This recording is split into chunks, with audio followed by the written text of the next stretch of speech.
Hello, everybody. Welcome back to our Sunday night broadcast here on Freaky Fast Broadcasting. We're glad to bring you into the Sim Racing Unleashed playoffs here in their Cup Series, with the New Hampshire Motor Speedway being our venue of the beginning of these playoffs here tonight with 190 laps. So it should be one heck of a show here, as always, on Freaky Fast on these Sunday nights with Sim Racing Unleashed. I am Zach Hall, as always, up here in the booth. And joining me alongside me will be Robert Moyer Jr. calling the shots and running the camera. So, he's giving us all these beautiful looks out here. So, how you doing tonight, Robert? What's your expectations for these playoffs? And, man, it should be fun. Well, expectations on the playoffs. I don't know, Zach, man. Starting out here at New Hampshire for round number one is tough as a tough can be. Short track racing, I really don't know, man. It's the first week of the playoffs. We'll have to see. Basically, wait till after this race is over to see where everybody stacks up, man. But like I said, running this track here, it's a fun track. This is your stomping grounds. You know more on this track than I do. I was okay at it, but not good at it. Could never figure out the braking points, and I was always loose exiting. So right now, from what I've been seeing, it don't look like the car is too loose yet, but that might happen here very soon. It definitely is going to happen. Been talking to a lot of these drivers throughout the week, and a lot of them are saying this race was going to be super tough just for the fact of how the car drove. And just so on the edge, knife edge, which is it's very difficult to drive when it's like that. And, this is gonna be a critical race with it being the start of the playoffs. So you can't come out here and make a big mistake and put yourself in the hole. As we got 12 drivers fighting for this championship now, and it should be one heck of a show. We got Jason Anderson, Braden Caress, Brandon Colley, Lane Doyle, Brandon Hartwell, Hunter Hayward, Stephen Leffler, Joseph McWhorter, David Neese, Todd Neese, Steven Stimpian, and Michael Yarrow as your playoff drivers. And it's going to be one heck of a show. Everybody starts at a dead even 1,000 here, and it's like I said, from here on out. Now it's just consistency. You can't go out here and make any big mistakes to put yourself in a hole. And tonight is one of those places where you really can do that big mistake. It is an easy track to get caught up in someone else's mess, and it's an easy track to get caught up in your own mess, because one of the most difficult tracks with how flat and really just limited grip with these Cup cars here. Mm-hmm. Oh, well, we know Hunter squeaked in just by the chin of his chin. And then we know Joseph McWhorter just made it in by enough of races. So we have two drivers that just made it into the playoffs. Now we'll see what they can do through this next couple weeks here in the playoffs. So you're right, man. It all starts here. We all start even, and it's all about consistency and keep yourself out of trouble. Try to save that fast repair. Try to have some tires at the end of the race, because, again, we're here at Freaky Fast, and we'll have a late yellow with 15 to go, like Zach likes to call, ladies and gentlemen. But so, yeah, 190 laps here. It looks like we're going to have Steven Stempian putting it on the pole here tonight with Braden and Hayward starting on the outside there, Zach. So I want to quick say, hey, welcome everybody on Facebook and YouTube. Thank you for tuning in. Don't forget to hit that share and like and subscribe button, and we do much appreciate it. Enjoy the show here tonight with Zach Hall and Robert Moyer up in the booth here at New Hampshire with Sim Racing Unleashed. But all right, Zach, well, let's roll into the qualifying here. So yes, sir. Get these qualifying results up here for all the fans out here to see where your favorite driver has starting. There it is, Steven Stimpian, the hometown boy here, starting on the pole here at New Hampshire Motor Speedway, followed alongside by heavy hitter Brandon Hartwell. Third's going to be Michael Yarrow. Braden Caress bringing it home in that fourth position. Fifth is going to be Lane Doyle. Sixth, there's Mark Whitley, your first non-playoff driver. Seventh is Brandon Colley. Followed by that is Jason Anderson with Harrison Chandler in that ninth position. 10th is Hunter Hayward in the number 21. 11th is Brad Delth. 12th is Todd Neese. 13th is father David Neese. 14th, Dave Bush. 15th, Stephen Leffler. 16th is Robbie Darnell, followed by Robert Cheswick in the 17th position. 18th will be Nicholas Lobe, followed by Michael Butler in 19th. Gomez in that 20th position. Cedric Hunter starting 21st. Joseph McWhorter starting 22nd, and Jason Adams starting 23rd here tonight, as we got 23 cars here at New Hampshire for 190 laps to start off these guys' playoffs. It should be one heck of a show, and it's going to be very, very tough all night long, and see who can come out of here on top. That is correct. All right. Well, give me 1 second here, sir, as I get the rest of this stuff ready for everybody to enjoy tonight's broadcast. Yeah, one thing interesting right now, Robert, so far I haven't seen is Joseph McWhorter grid in the Oh, 30. Have to see if he pops in here. I think they're already starting to roll, and he may miss the grid of this race. That is wow. a heavy hit, and Especially a guy that was fighting all year to just make it on races. Points wise, he would have never made it, but he made it by, well, I guess points, but more or less, he qualified himself in to make 10 races, as that's the league rules. right, and I actually see him on pit road now, so he is sitting on pit road in that 30, so he will be starting for pit road. Maybe his girlfriend's racing for him. Well, we'll see about that. We'll see after a few laps if that's happening. But Right, yeah, right. I think Joe's just elected maybe to start from pit road, thinking that it's going to be some chaos here at the beginning. So not a bad strat, but at the same time, to make up time, you got to be pretty fast. But I also think he's having some quality issues as his internet is going crazy right now. Oh, well, smart of him too to not ruin anybody else's race. Very true there, Robert. Let that clean itself up here. But all right, Zach. Well, here we go. Steven's going to lead him to the green flag here. 190 laps here at Sim Racing Unleashed, round number 1. Yes, it is round number 1. There they goes. They head down to turn 1. Look at Steven Stippian in the first or the second lane with Brandon Hartwell up in that third lane, trying to make that outside work. I think Hartwell's going to be in the preferred position going down this back straightaway. See what he can do as they go down to 3 and 4 with Brake Crest there in that third position. It's Jason Anderson in the back. The 92 dead sideways. What a save, Robert. The 92 just drifted the whole corner. And he's stacked up the field there pretty hard, too. That 92 you see behind him. There's Chandler, Bradley Delth in the 14th going by. You got Todd Neese, David Neese, Stephen Leffler. A lot of playoff guys right here in the contention. But Jason Anderson, an early slide here to start off his race.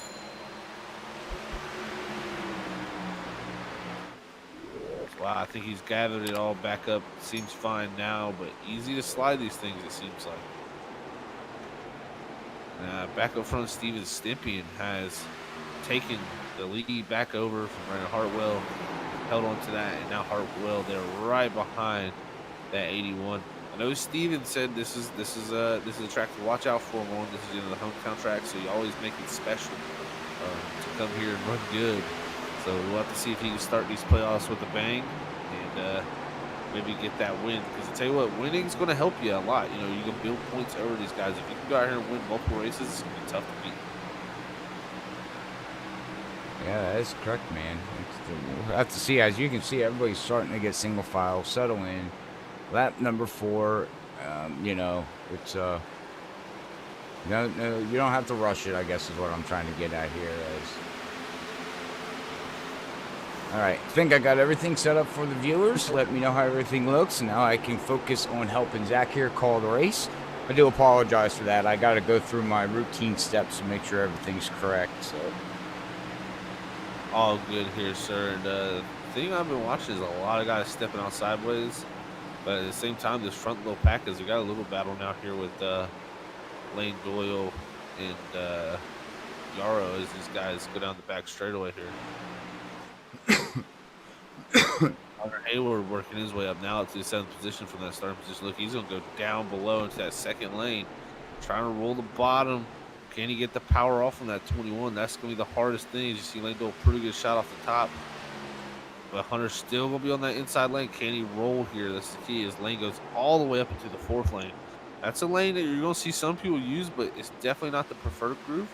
And it's really that 3rd lane that's that preferred groove is Hayward here and Lane Doyle having a really nice bout here early in this race. Well, from what I'm seeing here, like you said, Zach, you don't want to go up there, but that top lane way up there does look racy, though. I mean, Lane is running. Look at that. I mean, he did it in 1 and 2, and he did it in 3 and 4. He kept with him. Now, you can see he's not as fast as Hunter. Oh, yellow. And we have a yellow, as it looks like Lobby was involved. Yeah, so let's go back here on the freaky fast replay. Yes, sir, we do. Here we go. You see him coming through 3 and 4. It's gonna kick out on him all by himself. Yeah, hard to save that. And then And you're trying to get out the inside wall, he comes back up, and I think he loops it here. Is where the caution will most likely. Yep. yeah. Slick racetrack, man. It's really, really slick out here tonight. Yeah, and turn 1 and 2, coming out of 2 and 4, it's basically the same thing. Just the way it's laid out. It's got the concrete, and it's very, very, very slippy. You think there'd be grip there going through the turns, but actually, like you said, there's not. It's a very tough track. You really have to have your setup tuned in correctly to not be so loose. Brake bias. As we all know, this is a fixed setup, so they only got so much that they can play with. Brake bias forward, brake bias backwards, and some drivers like to put it all the way to the back, which will make the car turn, but it'll also make it loose. Yeah, it definitely will. And right now looks like Jason Anderson, the first guy electing to come down pit road. Also got, let's see who else this is. Jason Anderson didn't. Oh, I'm not live. And Robbie Darnell and Joseph McWhorter. But I don't think these guys are taking tires because you only have 3 sets of tires in these pits with 4 overall. One set already on the car. So no tire changes so far between these 3 that came down pit road. I think they're just going to put some fuel in here to be able to maybe stretch it a little farther. But yeah, with the way this works out with a 190 lap race, I don't think you're going to be able to split this race up into halves. So you're going to have to at least pit twice under green conditions. But, that leaves you only 1 extra set of tires. And I'll tell you what, tires are going to be a premium tonight at this racetrack because once you start to burn them off, you're just going to slide all over the place. We've seen that in the trucks with these guys on Wednesday night. Burn them off, you're going to slip and slide, and you're going to be wishing you had a set. Yeah, you're definitely going to be wishing you had a set when other guys around you just drive around you, that's for sure. Well, you can pinpoint anybody out there that's new here at Freaky Fast or new watching Sim Racing Unleashed. You can pinpoint to some of the playoff drivers by looking at their banners. They have yellow on there. Their spoilers are yellow. Their splitters are yellow. So that's a key that you can see that they're a playoff driver. As you see, the 81, the 5 with the yellow splitters there. Got Hunter has the yellow, which is a new paint scheme Hunter's running there. He's running a McDonald's machine. Yes, sir. Nice looking paint scheme, I must say. I'm not a McDonald's fan, but I prefer my Burger King. It's a BK Randy. Oh boy. Well, action's about to kick back off. That's right. Steven's going to lead him to the field. I want to give a shout out to Steven's dad. I see your comments, and me and Zach say hi, and thanks for tuning in. But what happened there?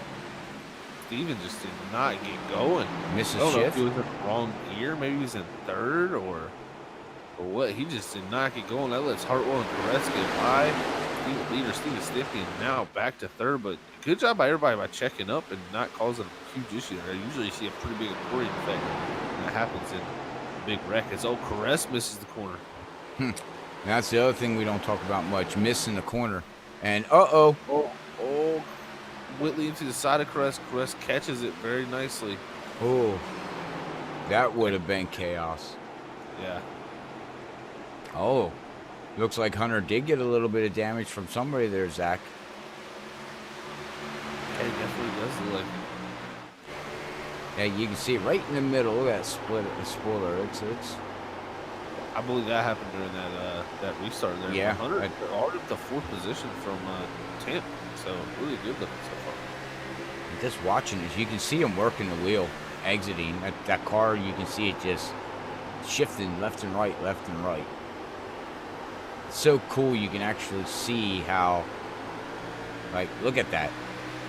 That is so cool. Love the screenshot. You see he's just working this upper lane here too. That's what's interesting. Yeah, Lane's been doing that all race. Yeah, it is interesting. Maybe that's why he feels so much comfortable. He might say, hey, up here I feel the grip and I don't feel like I'm gonna wreck. Yeah. And, sometimes that's the key. this place. He's got Harrison Chandler there right behind him in the 29 with Michael Yara, who's dropped back a good bit from his third start position.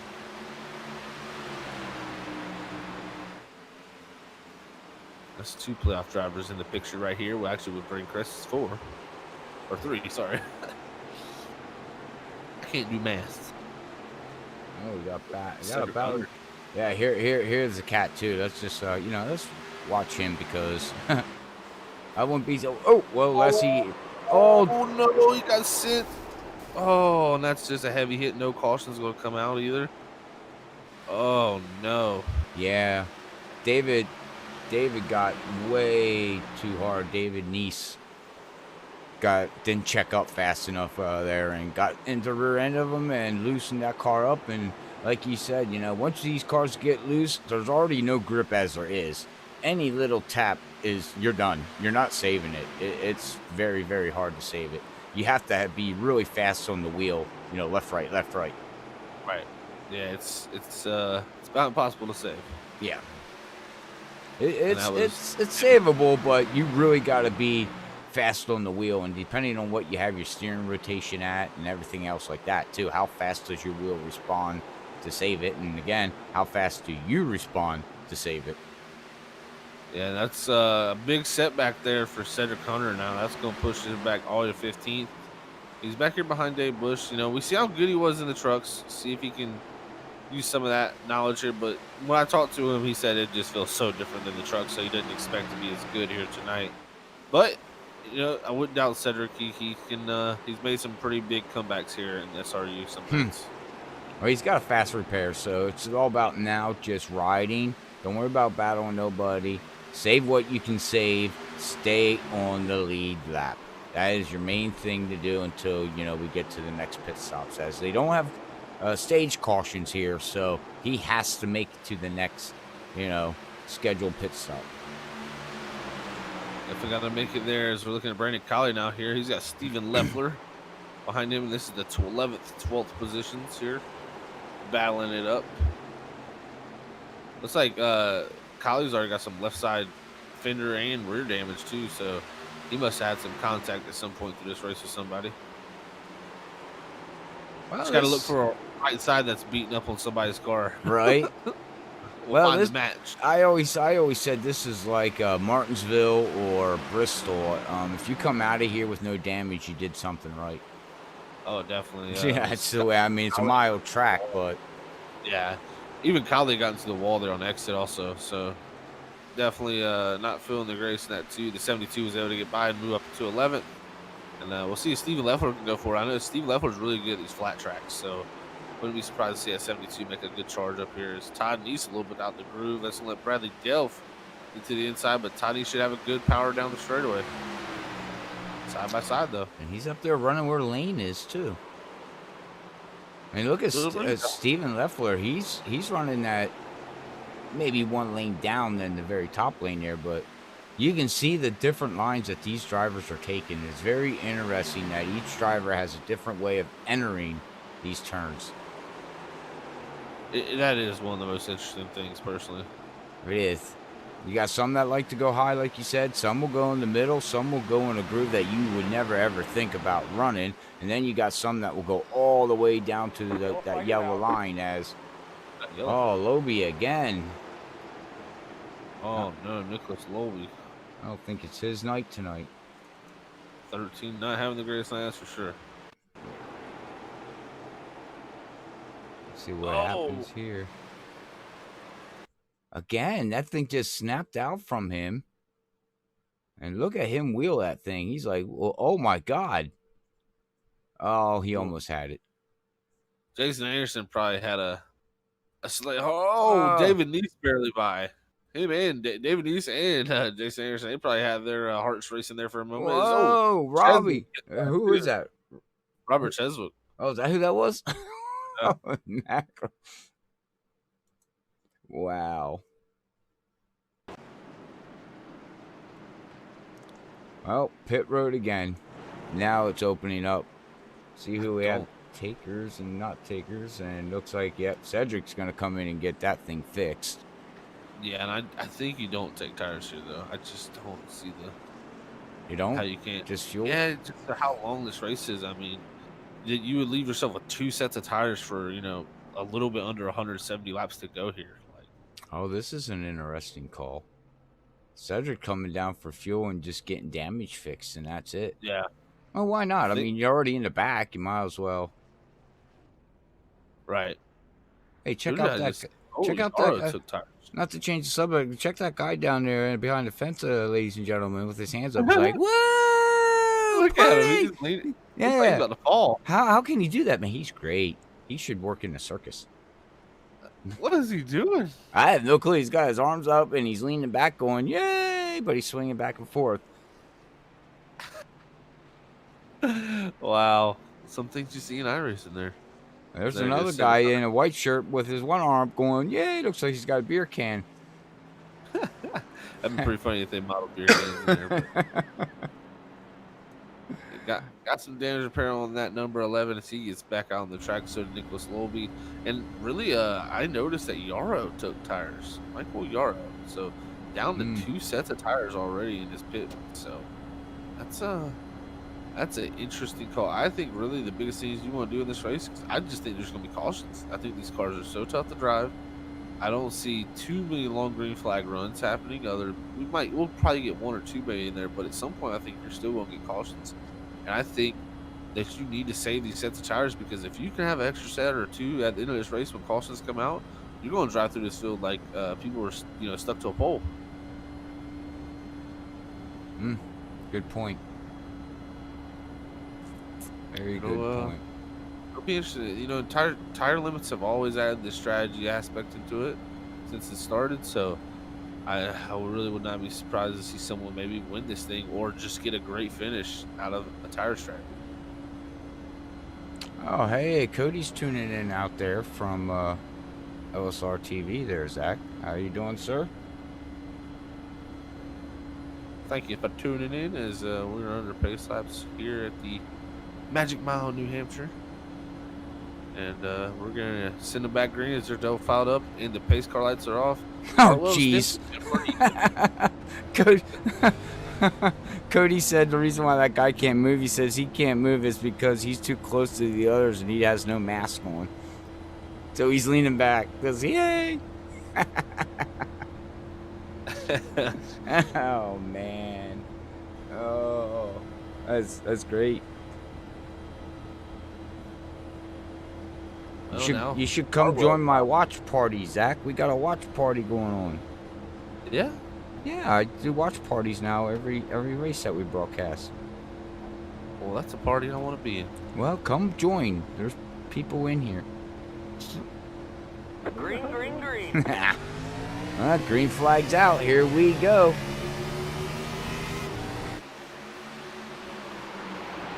Back to racing. Look at Hartwell though. So strong on that outside line. Able to clear here against Stimpy, and he can't clear Hayward. As Hayward trying to work the outside and get by Mark Whitley now, move himself up to third. Hunter Haywood starting off this race pretty strong here in the 21, looking good. Moved up from 10th to third now. Yeah, now he's looking to see what he can do with Stevians. We still don't got the Steve and Steve show yet. We don't got the Hunter show yet going on, but stay tuned, ladies and gentlemen, because by the end of the race, probably see it happen. Yeah. I was trying to come up with something of what I was saying there, and I totally just had a brain fart. Well, you need to wave it out the window, sir. It sticks. Yeah. So, my question to you, Zach, is we got these drivers that come in. They got some, ones that got damaged. They got that fixed. They took some fuel, but some didn't take tires. How long would you stay out until you think you would need to take tires? How long can these tires last? Yeah, that's a good question. I think you at least need to go at least 60 laps, I'd say, before you want to see tires put on the car. I mean, you could go the aggressive route and it could play out for you, but I just think cautions are going to happen. I see so many guys out here struggling with the rear end and just losing it. And as this run goes on, then older tires, it happened. your tires are only gonna get worse, and it gets worse and worse each lap. So Right. we'll have to see. But Yaro put tires on, so Yaro's been working his way up a little bit, but Yaro's being really patient as Yaro is, and working his way up as he's passing Dave Bush now in the 53. So he's moving up. Brandon Colley pitted, so did Steven Leffler, Cedric Herb. All these guys did not take tires, so pretty interesting to see. I tell you who's really been big moving is Joseph McWhorter. We talked about him, Robert, in the 30. He's a huge contender for this championship. He's one of the 12 guys, so he's got a good shot. And he started from pit road. He's now worked his way up into the 8th position. And on the back of Braden Caress with Harrison Chandler not too far ahead of him. Well, I got all confused because he's got a new paint scheme. Yeah, he does. I've seen it a lot the other night at Phoenix. But oh, okay, because I was like, who in the world is that car? But, all right. But, oh, yes, we are under yellow, ladies and gentlemen, for caution number 3 here tonight. It looks like Robbie in that 44 was involved. Go back on the Freak Fast replay here and check out what happened to Robbie Darnell as he comes out of turn 4. Look at him just lose the rear end. That's what I'm saying, Robert. That's why I think you don't want to go down and just take tires because, I think this is going to be a continuation of tonight. I mean, these guys are spinning, but they're not really hurting their cars. So it's, they're going to have a lot of cars still out there and a lot of possibility for people to spin. All right, well, let's ask everybody out there that's tuning in on Facebook and YouTube, what's your over and unders on yellows? Let us know. Yeah, we're at the 3rd caution point now. I think we may see double digit here tonight, possibly. So I would not be surprised if Zach, why would you do that? Why would you say that? Tough, you are so really rude. I mean, when you asked me at the beginning of the broadcast and I said 10, you yelled at me, and now you're saying double digits. How bad? Whoops, my phone is going off. I said, let's hope that there's not 10 cautions, but now we got our 3rd. I think we're trending that way. So it changed my mind. Sometimes you get into a race and stuff's just different than what you think it would be. So, I heard it from the drivers throughout the week. I talked to multiple of them. They're like, man, wait till you see New Hampshire. We're going to have a tough time here tonight. Yeah, well, I've been hearing that since Wednesday, too, from a lot of drivers. This track is just really, really tough. Jeff Hayward's out there saying, lucky 13. Ooh. Possible.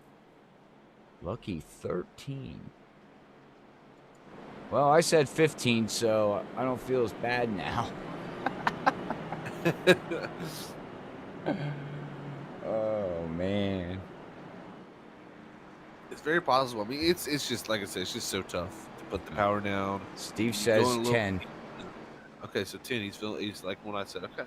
I think at some point, I really think at some point we will get a long run. But still see these cautions being definitely a factor. Yeah. And it's nothing against the drivers out here at Sim Racing. They're really good drivers, but the setup that's provided, and that's what it just comes down to, the setup and weather. I don't know what the weather's looking like right now. It's pretty cold. I mean, we're looking at it right now, 82-degree, ambient out here. Track's 91. 91, yeah, and it's partly cloudy, so with the winds 8 mile an hour, it's not too hot out here, but it's been weird lately too with the way weather works. Sometimes I almost say that, when it gets colder, it almost feels like it gets looser sometimes now. Oh, really? You're going faster, so it picks up the speed level. You're more on the edge of the grip, and I feel like the tires almost can't get as hot as it sounds like there's not enough lateral grip in the tires. That's what that comes down to. Yeah. They're leaning too much on the sidewall, basically, and not the tire itself. Like you said, you're carrying more speed, which inflates the tire more. So when they go through the turn and you're throwing around this kind of weight on these cars, it just winds up laying on that sidewall, and then there's, as we all know, there's no grip on your sidewall. Sidewall is No. not the part. No, no. You start trying to race on your sidewall of your back rear tire. You got a problem. It's gonna Well, we'll blow out. restart with the same two drivers up front, Steve Stippy and Brandon Hartwell. Now Hunter Hayward on the bottom, Mark Whitley on top. So let's see if Mark Whitley can make something happen here. But should be pretty wild here again on this restart. That give a shout out to Lane. We're 35 laps into this, and here's Lane Doyle still up here running in the top 10. So 5, really. So oh, okay, true. I was Green flag, green short flag. as the green is back out, and Steven Stippy and Brandon Hartwell will lose Okay. down to turn 1. all right. Go, Brendan Yarrow. Yeah, he clears. There's Yarrow right in front. I mean, what Hartwell? Well, Mark clears Hunter there, but Hunter's right on his left rear there. Zach trying to get something going on as we got a 4-wide battle coming out of 4. Hang on. Oh, no. Hang on to it, Lloyd. Hey, hang on to it. They do. Wow. Do they? Wow. That could have been catastrophic for Lane Doyle, playoff driver, and Justin McWhorter there. Wow. That is crazy. How did the world did they? Wow.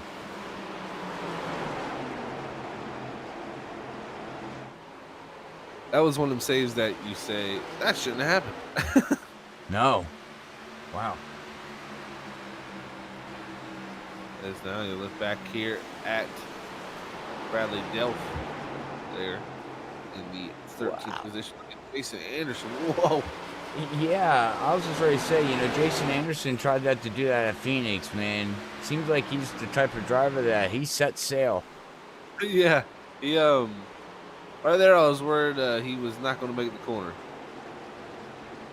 As they come off of 4 now, look at Bradley Delph getting the one on David Bush.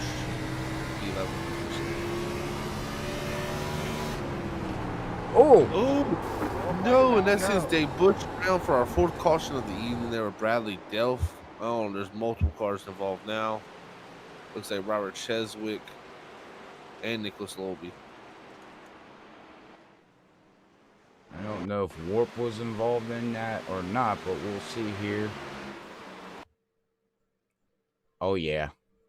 Well, it was going to happen anyways, but Netcode got it.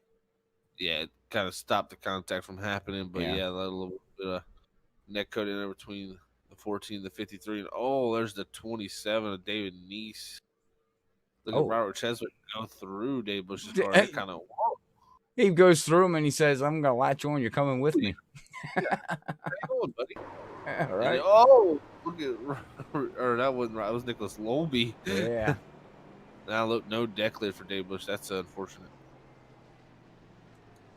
It's okay. Bush beans are the best.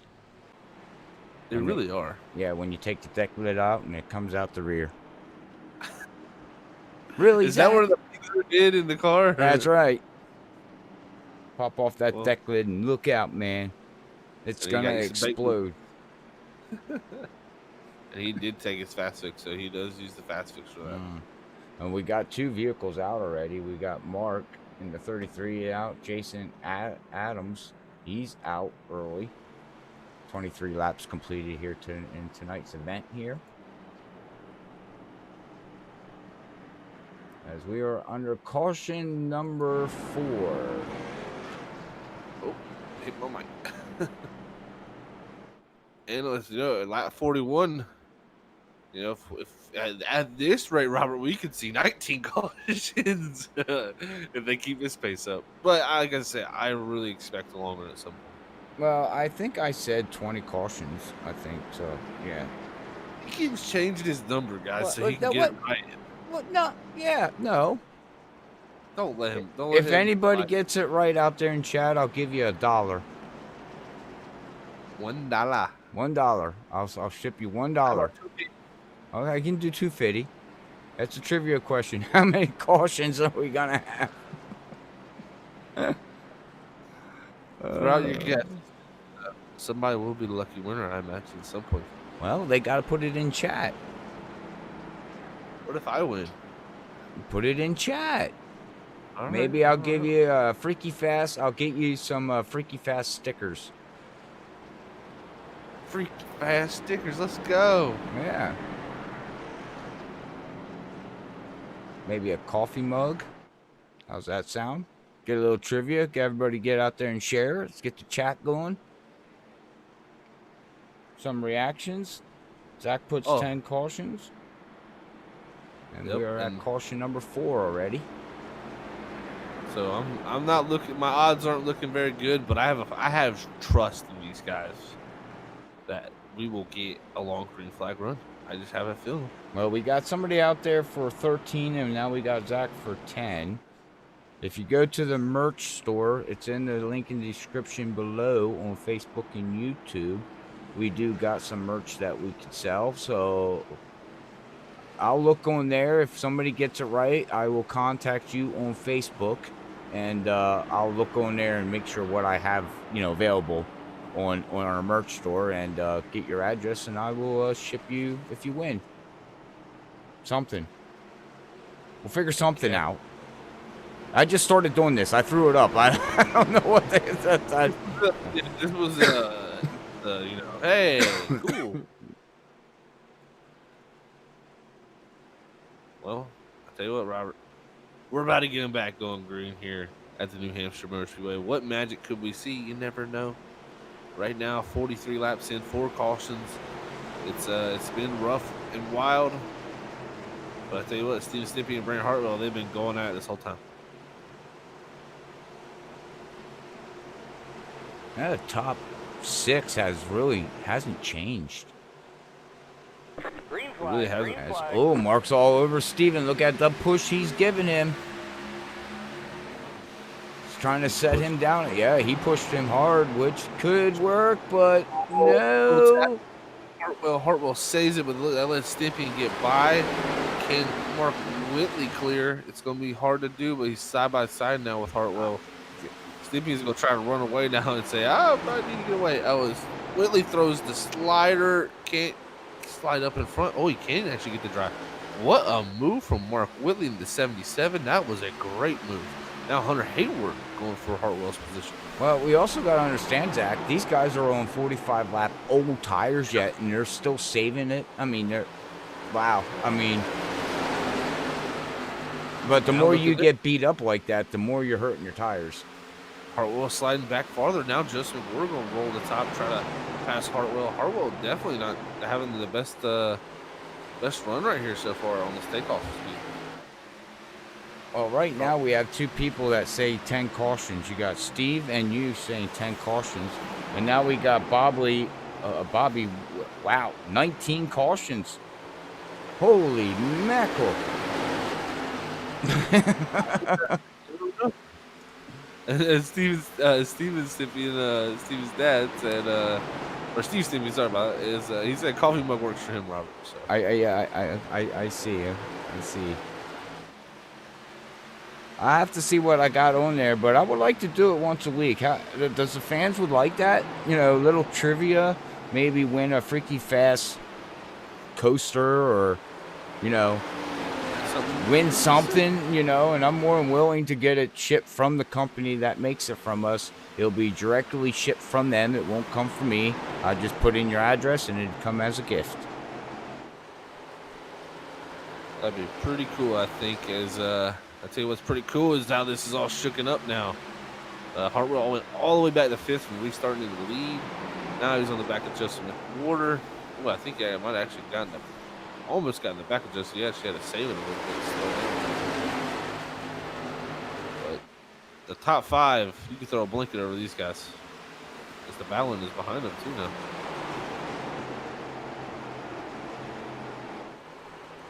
All right. Sorry, I'm writing down some names here for the cautions, and we're not going to do who the closest is. You got to be right on the number. So. Yep. And you don't count me because yeah, you're a viewer, caller, commentator, person. Well, but Steve Stimpy already said 10, so he. You were cheating. You took his cheater. Yeah, I agreed with them. Yeah, he agreed by cheating with you, Steve. How you like that? So we both get a coffee mug. Yay! Jeez, I'll be shipping out $100 worth on a trivia question. I'll be broke. Yeah, right. Whoa! Oh, yeah, look at that, McWhorter. Again, I wonder if he's the one that moved his brake His brake bias, bias. because he's Yeah. known to do that. Yeah, he definitely does like mess with. Which that's your tool as a driver to use. Now look at Hartwell, good run off of 4, able to get to the inside and hang there. Can he make the bottom of 1 and 2 work? McWhorter a little bit loose on entry. Hartwell rolling that second lane. See Joseph here as they come off. You should see the 30 start to surge forward. Yes, he does. Pulls a nose ahead of the 5. 5 doing a good job to hang tough, though. He just got to do a couple more times, get a little bit of ground made up, and he should be able to clear out the 5. I'll tell you what, the wind is up in the air right here now. I'm telling you what, Hunter Hayward is looking very strong for being up in 3rd here. He's putting pressure on Mark Whitley. And Steve Stimpy is not really driving away, so if Hunter can get by Mark, maybe he has something. Look at Joseph counter steering as him and Hartwell still racing here down the back straight. I got to give Hunter a big props, though. He is a young kid and got a lot of talent and a lot of knowledge, so he's good out there. He said he wants to do this in real life, and right now his goal is to start in iRacing and learn and work his way up, so I wish him the best of luck. You know, and hopefully it goes somewhere for him. Definitely so. That'd be awesome to see. And right on the back bumper cam with Joseph McWhorter. I think this thing might get some pretty good views here to Mr. Hartwell. Steve said he'll take a half a mug. Okay, yeah, we'll split it down the middle. We'll just cut it in half, and there we go. They actually make them like that. Yeah, I know. Yeah. My wife bought me a coffee mug that's a half of a coffee mug. Yeah, from Ocean City, Maryland. So, yeah, I literally have one. I forget what it says on the front of it. Something about half coffee or full coffee or something like that. Because everybody knows I'm a coffee nut. That's all I drink is coffee. And while we talked about you being a coffee nut, look. Mr. Hunter Hayward moving past Mark Whitley now. Mark Whitley back to 3rd. See if Joseph can continue to hold off Hartwell, but now last time by Hunter Hayward almost a 10th and a half quicker than leader Steven Stimpian. I tell you what, guys, watch out for this 21. Yeah, and that's interesting too, because that damage is not hindering his speed. It's really not. Maybe it's making him faster. Does Steve have any Steven have any damage?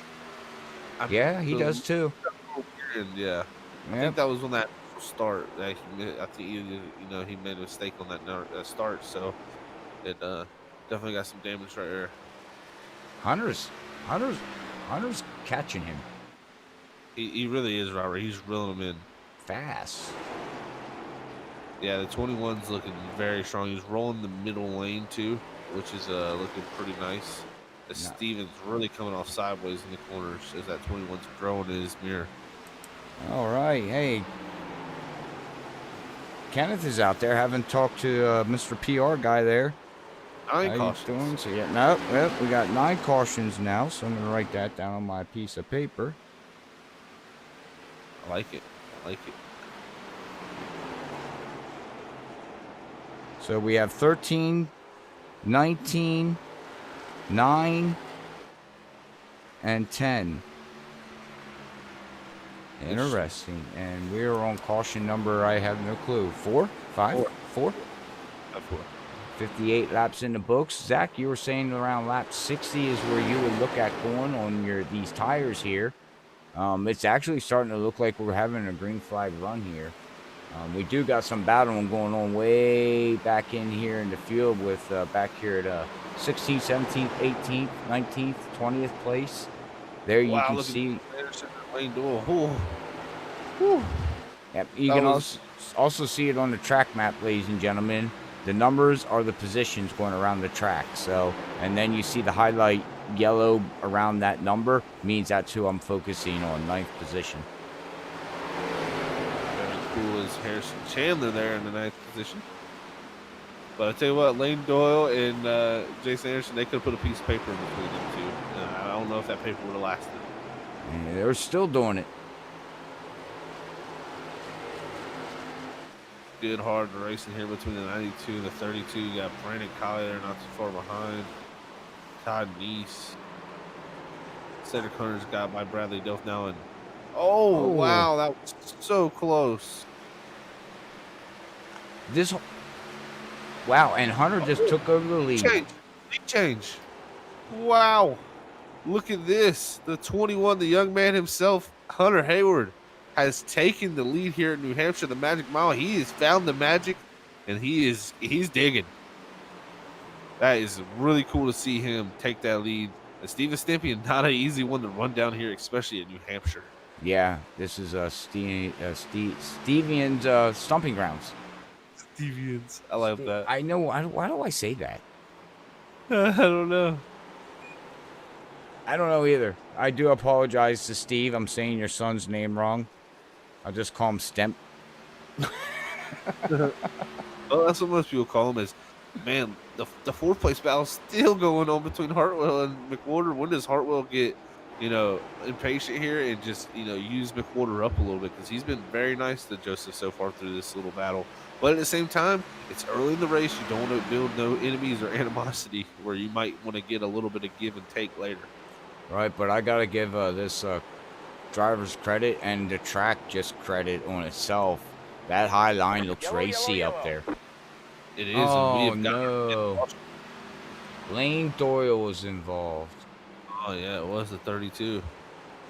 Looks like just a self spins. We'll go back here on the freaky fast replay. Watch Lane Doyle here battling with Jason Anderson and just lost it. And what line was he just running, Zach? That second lane. That's that low lane. And he hasn't been down there all race. He was riding that 3rd lane this whole time. So interesting. What happened. Yeah. I think your first set of tires are going to be going on here now. So we'll have to watch that. Well, we know why Lane doesn't want to be down at the bottom. He'd rather run the top. Feels more comfortable up there. But, all right, well, caution number 5 here, ladies and gentlemen, as we get closer to the over-under. Somebody winning something. As they come down the pit lane here, it'd be pretty cool, Art. I don't know if you would like to do this, but we want to maybe see what Hunter Hayward's thoughts so far in the race and how he's got through this little bit of traffic. Mm-hmm. Yeah. He comes out the top pole up here and all right. He's pulling out the pits now here. Hopefully no speeding, no problems. Just win the race off. Steve said he still gets his own son's name wrong, so now I really don't feel bad. It's easy to do. My mom calls me my brother's name all the time, so it's always a funny thing. But let's see what leader here, Hunter Haywood's got to think about that early run here. Hey Hunter. Oh, go ahead, Zach. Take it. Okay. Hey, Hunter and second with the boot, buddy. You got copy. Yes, sir, I do. Hey, man. Well, what an early run here for you. You were able to work your way through the field from that 10th position through these cautions and able to take the lead. How does it feel early here in this race at New Hampshire? Oh, man, it feels great. Yeah, no, I'm not a big fan of flat, short tracks, but, I've been working with my setup all week, found the perfect setup, and yeah, I found out that I was pulling away from everyone, and I was staying patient, and I just kept getting runs in everybody, and I was getting around everyone, and I came around Stimpian, and I knew that I was gonna pull away, and then I heard him yell "wrecking" on the radio, and I was not happy because I had a perfect car there, and just hoping to keep this car in one piece. I know we had a little slip up in the beginning restart, but I'm feeling comfortable in my car right now, and yeah, I like this track right now. Awesome stuff, buddy. Well, congrats on the early run here and the success throughout this race so far. Yeah, you've been looking really strong. Keep it up, buddy, and hopefully we'll be talking to you as a race winner here tonight, hopefully. Yes, sir. Thank you for bringing me up. Hey, no problem, buddy. Good luck. All right. That was Hunter Hayward, Robert. Sounded pretty confident, and you can hear it in his voice. Yeah. Kid sounds very happy, and guess what? I tell you what, that's a dangerous one. You let him get a win here, he could be very dangerous in these playoffs. You get Yeah. that confidence rolling in a young, talented driver like that. Yeah, Burrs, that is very true. But look at this. This is very interesting, too. Braden Caress did not pit. Yeah, did not pit. 60-some laps on his tires now. 66. Very interesting call. He's about to get swamped, I'm sorry to say. Now, Leffler, when's the last time he took tires yet? I don't Lap believe 32. So. I wonder if he took tires, though. I don't think he did. No, he had a 7.9 pit stop, so I would imagine he just took fuel. So, really, these top 5 have decided to stay out, really, based on what we're looking at so far. Yeah, fifth, Butler there in the 15. Looks like he took tires and fuel. Oh, he did, okay. From the looks of it, but here we go. Let's see. Hayward gets stacked up in the high line. Oh, unfortunate for 21. I think he'll be all right, though, as he works by Butler there. Tell you what, now the biggest thing for these guys is patience, patience, patience. You got new tires. Do not get yourself in trouble here with a really dumb move. You know, you can make a really aggressive move and get yourself in trouble and not be in a position to win this race here when it comes down to things. But look at this battle with these new tires. You got Stimpy and Hayward up top. Anderson really nowhere to go. 21's going to have to look low here. See if he can make that bottom lane work and roll this bottom lane as those older tires in front of him.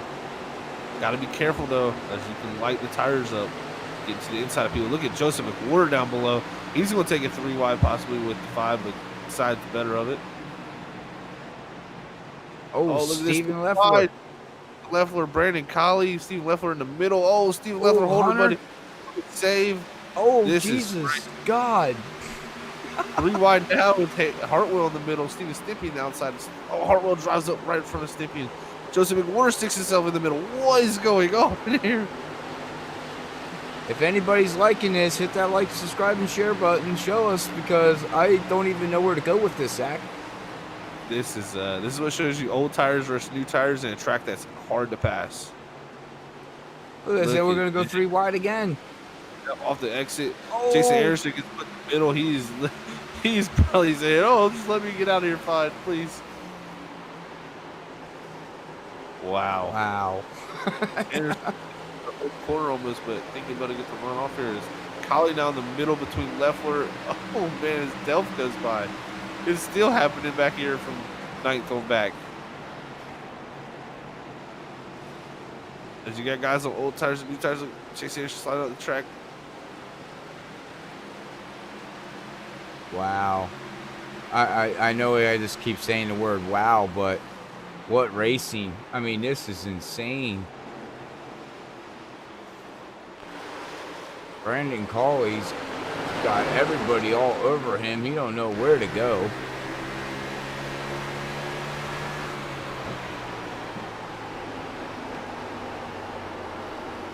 Look at this run. Oh my goodness. Wow.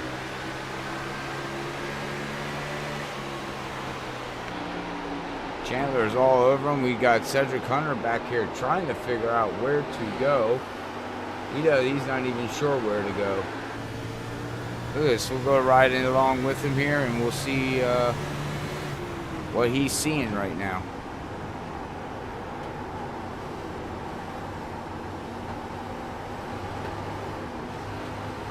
Woo. Still 8 laps into this, and they still have not got this all figured out. I think we lost Zach.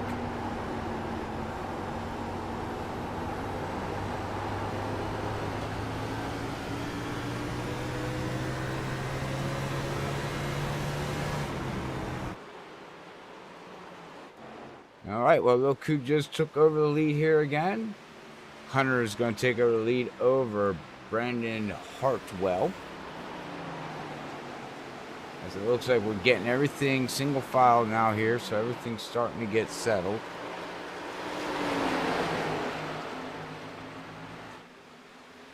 And we did. We lost Zach, and he will be back, ladies and gentlemen.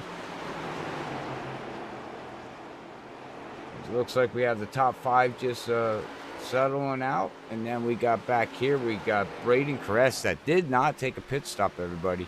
He is 75 laps on his tires. That's huge. And running in 6th position, that is pretty amazing.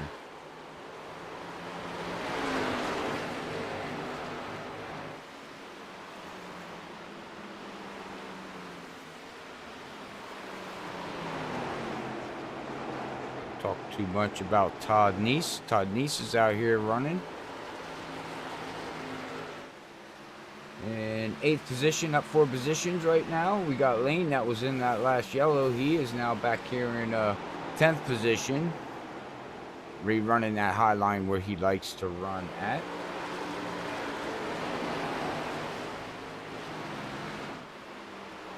Come back here to Dave Bush. He was involved in one of the accidents. Looks like he's got a fast repair here. He is now back here running in 18th position, down 4 positions as of right now. Trying to catch up to Yarrow. Running in that 17th position here, in that 95.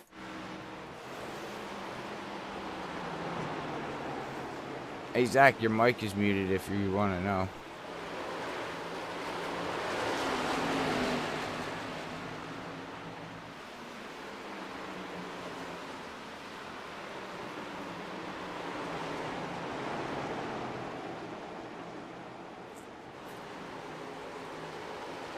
Looks like we got Cedric Cunner up here with David Neese now. He's trying to work his way up through. He's back here in 16th position, which is pretty shocking to see this driver sitting way back here. Back here with Brandon Caress, David Neese. Not Brandon, no, sorry. Car skin looks the same. That's Cauley there. Brandon Cauley up here in 14th position.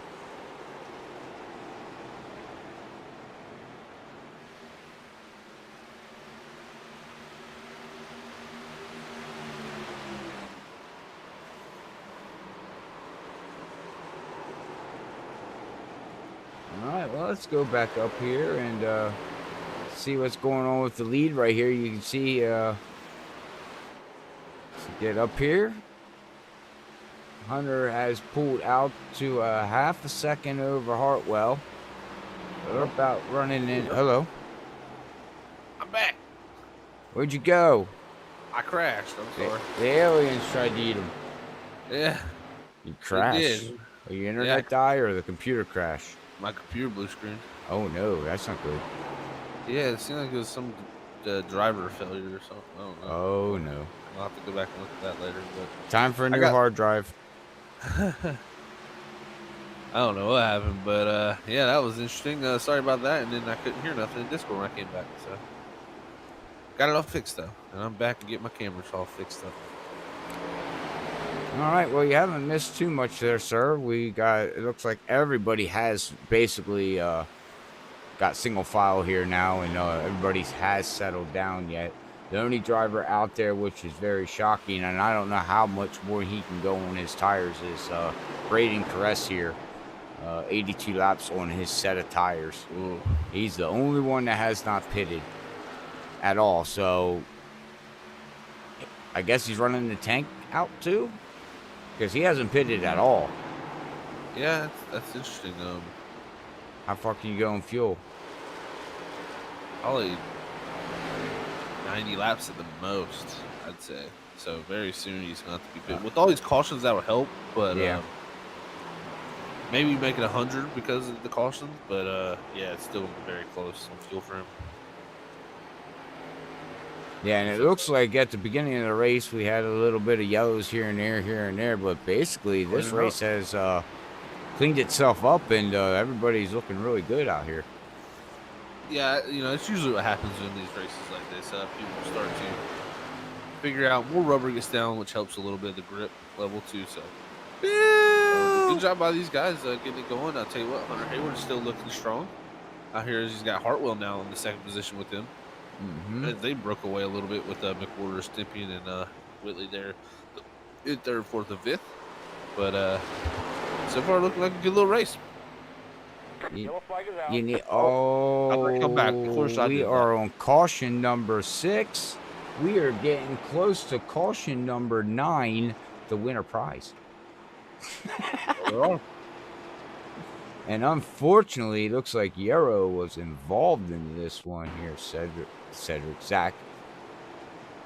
Oh, with Cedric in front of him.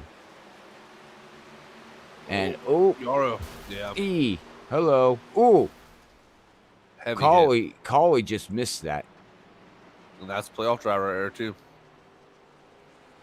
So Yep. Yeah, Yarrow's a playoff driver, right? yeah, yes, okay, yeah. Okay. He doesn't have the stickers on his car. Yep. I think he's the only one that doesn't have the Olympian. I might be wrong. Interesting. Now, what does Caress do? I think he wants to like Cedric Hunter, bringing in Collie, Leffler, all the guys who stayed out last time come down this time. Jason Anderson. Good evening, Bill Cook's in the house, Zach. Zach is munching on something. I got a snack. His computer crashed, so he gets up and gets a snack. Well, I was reloading, yeah. Oh man. It's called using your time wisely. Lunch break. Well, look, these guys come to get tires now, Robert. So that's going to be pretty interesting too. Now these guys are a little off sequence. It's going to help them a lot. I was going to say, being really off sequence, though. I mean, it's going to be interesting. Well, we've seen what happened last restart with the off sequence. Yeah. So let's hopefully get the same, more of that. Looks like from 14th on back, pitted. Even Cedric Hunter came in and pitted now. I don't know if he has tires left, or took tires or fuel. I would imagine he took fuel and probably maybe just fixed his vehicle. Probably took no tires. Or maybe he did take tires. He took tires. That was the first set of tires he's used all race. That's right. Go over and check him out. You're probably watching his live stream, right? No, but I've been paying attention. Okay. You're crew chiefing while you're commentating. I see how it is. Yeah, I'm sending him secret little messages in the background. I used to be able to do that, but he's on VR now, so he can't look at the message. I used to give him a few little chips from, high above the sky up here. We got a good view, Robert, so we can see a lot of things going on, That is true. That's right. Way up here in the press box. New Hampshire. Round number 1 of the playoffs. I got some good food here at New Hampshire, I'll tell you that. Yeah, it sounds like it. You're eating it. You didn't bring me any. How rude. Social distancing, I'm sorry. Doesn't mean you can't bring me something and set it on the side of my wall. What the heck? You didn't ask. You should ask that. Oh, okay, that's true. Yeah. I'll give you that. I didn't ask.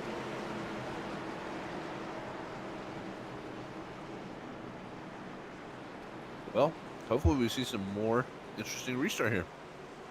I'm sure we're going to. I want to keep an eye on back here with Caress and all these guys back here. Yeah, they're going to be storming through. Yeah. Try to work their way up through the field. It's going to be tough. Yeah, because that was about a 30-lap run. So, tires are going to be pretty warm for these guys. 14 on or 13 on up.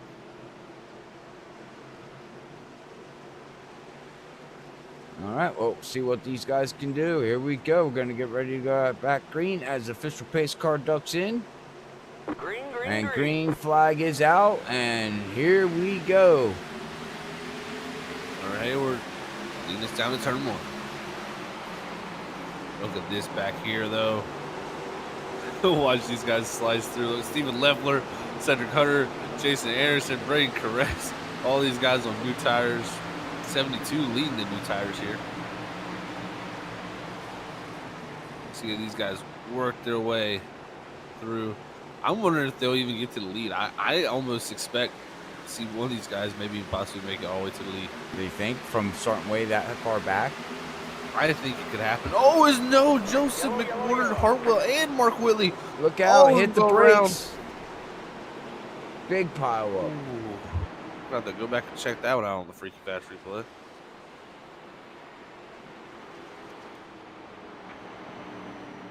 Oh, similar to what we've seen earlier.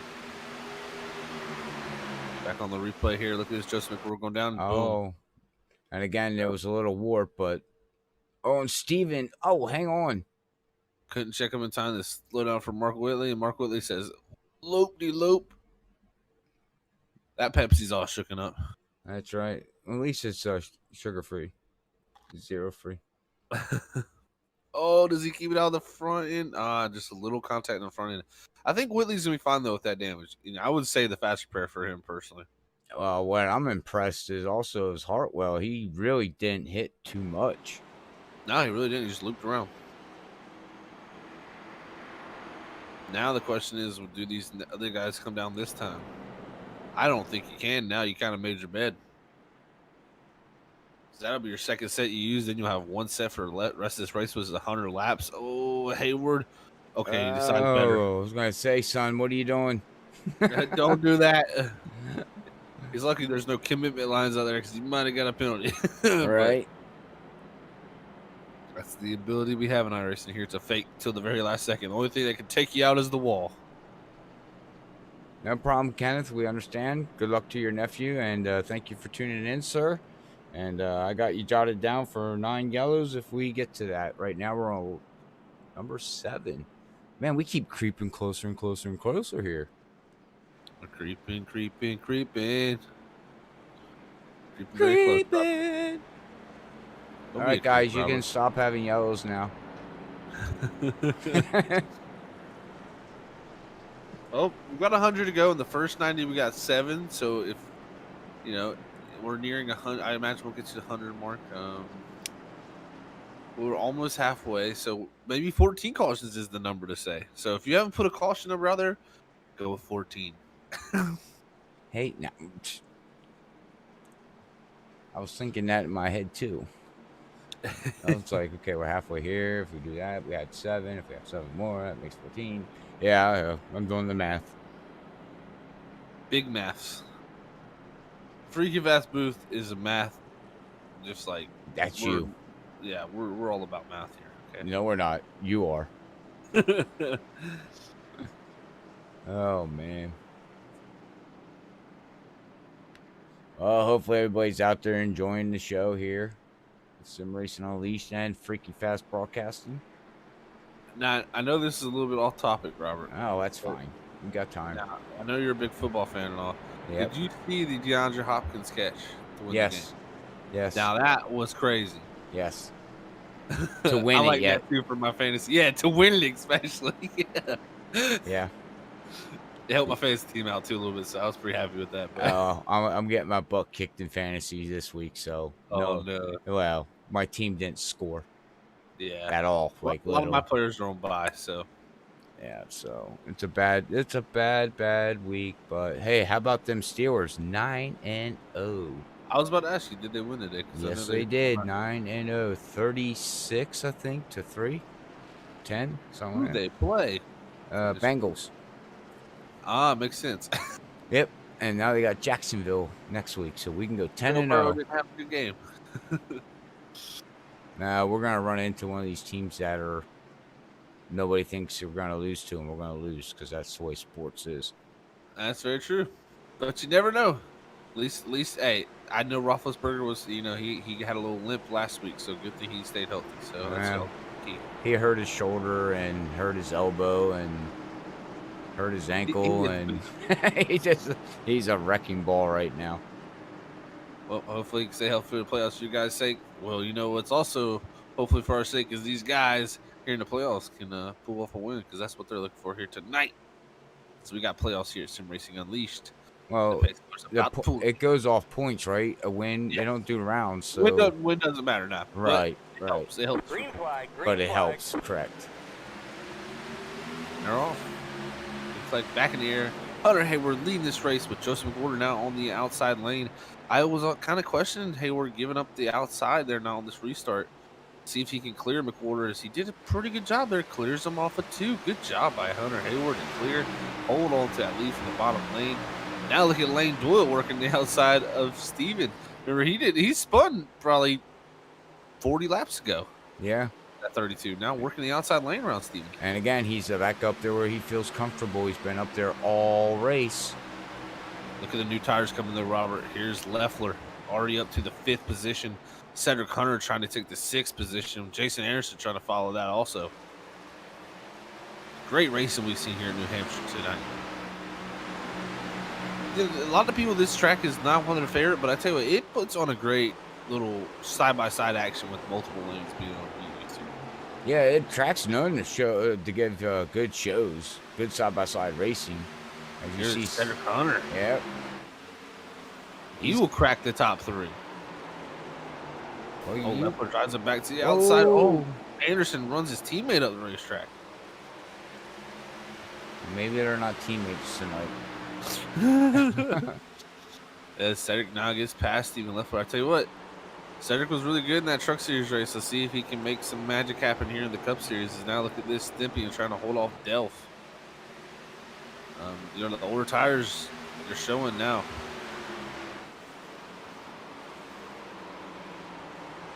Collie trying to work his way through to there with Todd Neese also. So it's a stack up back here and a gaggle of cars. Look at Caress jump to the outside. Oh, man. Tell you what, though, I got to give that 11 and the 21 big shout out, though. I mean, right now, no matter where Hunter puts that car, it looks very stable for him tonight.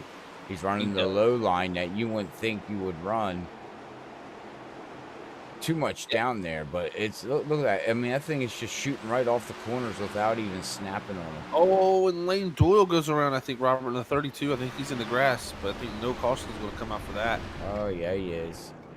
Gets it fired back up, but just lost it off of 2. And I wonder if he was on that bottom lane. That's what I say. What, did he get stuck on the bottom lane? Nah, just let's say he powered it up a little too much off of 2 in the outside lane and still just lost it. So very easy to do. But like you said, Hunter Hayward straight exits. His car launches off the corner is what I've noticed a lot better than a lot of people. And that's the key to getting down the straightaway. As now Cedric Hunter starting to put pressure on Joseph McWhorter as they race side by side. So these new tires are coming into effect. They're starting to happen. And I tell you what, these guys that played that strategy are looking pretty smart. Oh, 90, 89 laps to go, 88 laps to go. We're riding along with Hunter right now. As we said it earlier in the broadcast act, we're going to have a Hunter show. Here it is. The Hunter show is about to happen. Cedric Hunter drives it there down deep into the corner. Looks like he's going to clear McWhorter. Now Leffler trying to follow through. As the older tires definitely starting to give up on these guys up front. But Hunter Hayward, I'm telling you what, if this race plays out where he can be on even tires as people, I think Hunter Hayward is the man to beat. I think this 21 is just, he looks just really, too strong. Really good. Oh, as Jason Anderson spins it off track in the 92 now down in the grass. Will that bring out the caution? I don't believe so, as he's getting it back fired up. And, back down the straightaway, but now the battle for the lead kicking off is Cedric Hunter gets the amazing run off of 4. Can he get to the inside here and make it work? I think Hunter Hayward knows it's going to happen. Look at the smart young man there. Let the 11 go. Don't let the 11 make a mistake and slide up into you and cause you to fall even farther back. That right there was a championship move. Yeah, big time. He knows fresh tires. You can't battle fresh tires with old tires. It's just common sense. I mean, it's not going to happen. So he's falling back, and I think he's just going to sit and see where he can go until he gets into his next pit stop, or if we have a yellow. Very true, Robert. Very, very true with that, man. It's, at some point here now, Cedric Hunter's really played this well because he's only used one set while these other guys have also. So he's pretty much in the same playing field as them. Same with Steven Leffler back here now going to inside Joseph McWhorter. So right now, Cedric Hunter, Stephen Leffler, Caress, and a few other guys who played this strategy, they have really gained a lot of track position through this strat. Mm-hmm. Now I'll see if they can keep it though. That's the thing, not these guys haven't had track position most of this race. They've been back there in the teens and really the hot, the end of the top 10 here. So we'll see about that as we ride on board with Todd Neese there trying to hold off Brandon Colley there for that 8th position. Colley's definitely trying to do his best to hold off, but looking behind him, Hartwell, who had that spin from the last caution, he's working his way back up to the 10th position. Ooh. Oh. Yeah, you could hear Todd Neese there throttling it, trying to come out. On, off the gas. Very different. Yeah, it's a little, oh, there it is again. Yeah, it looks like Todd Neese is dealing with a little bit of a loose vehicle here tonight.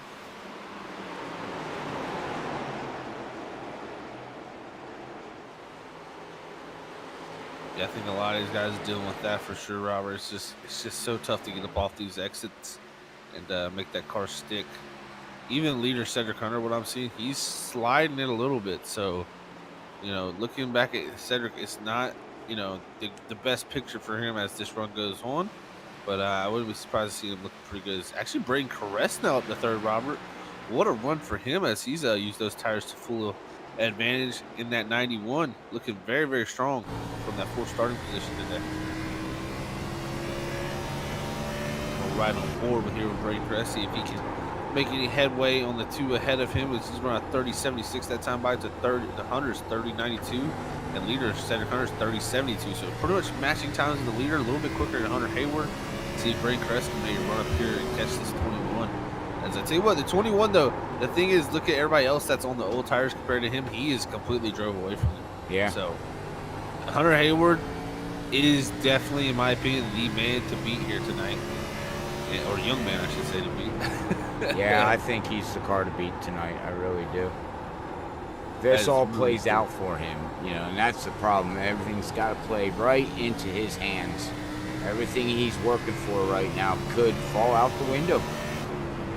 That's racing, It very much is. Sometimes you get the lucky draw, and sometimes you have to fold them. You got to know when to. That's right. You know when to fold them. You got to know when to fold them. Oh, and also to let everybody know, I know some people might be the first time here at Freaky Fast, but here coming towards the end of November there, Zach, I will be singing Christmas songs, ladies and gentlemen. So. You will. So make sure you tune in now until then, and then if you're like, God, I gotta get out of here because he's killing me, I understand. We gotta get an ugly Christmas sweater made pretty fast too. That'd be pretty funny. Like what's that TV show? Not TV show, but movie. That ugly. It's with Tim Allen. Yeah, I know exactly what you're talking about. I forget what it's called. We had to put on that ugly sweater. That is good stuff.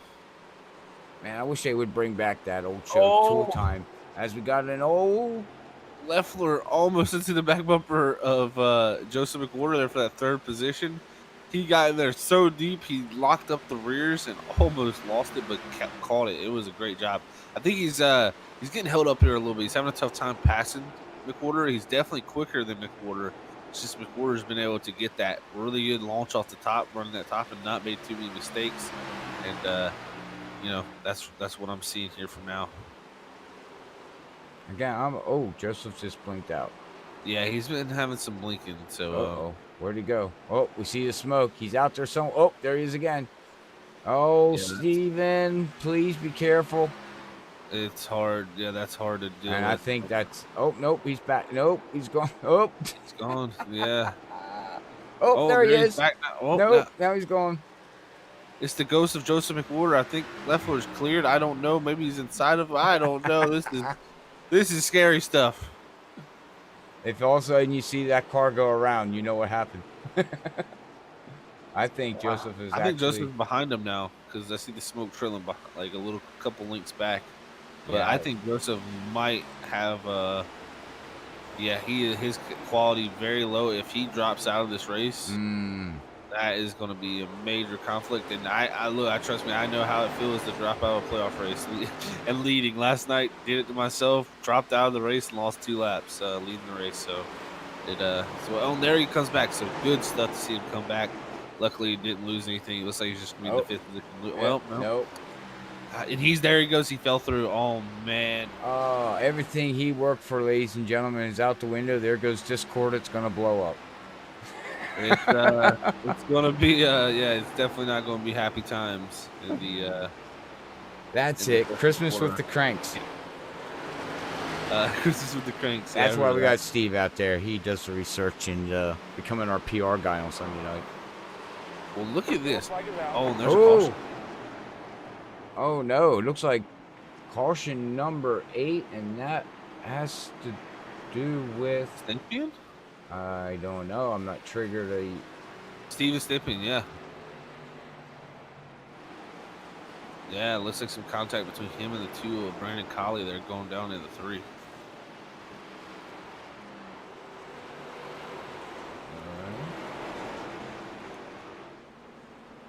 I have no way to back up because it didn't trigger it, so. Looks like no harm, no foul, though. Steven Stympian was able to save it. So that's good for Steven there. And he really only lost 3 positions out of it, so not too bad. Oh wow, Cedric Hunter and all these guys decided not to pit. That's an interesting call. I know he doesn't want to have one set left for the whole rest of this race, but you know, you're going to lose track position now is my thing. And if you don't get those cautions to help you, you're going to be in trouble.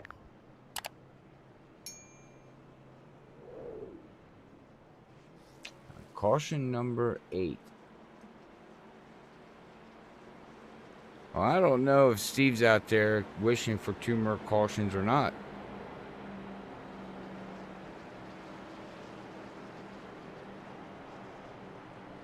Yes. Or 2 away, and Kenneth, he had to leave to go watch his nephew race, but he said 9, so he's 1 caution away. So he's very, very close. Oh, this is getting interesting. Definitely is.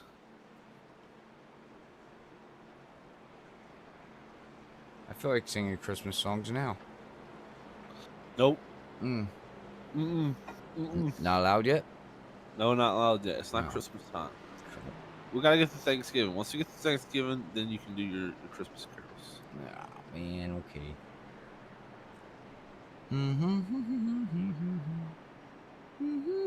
Oh, what's happening to Jason Anderson?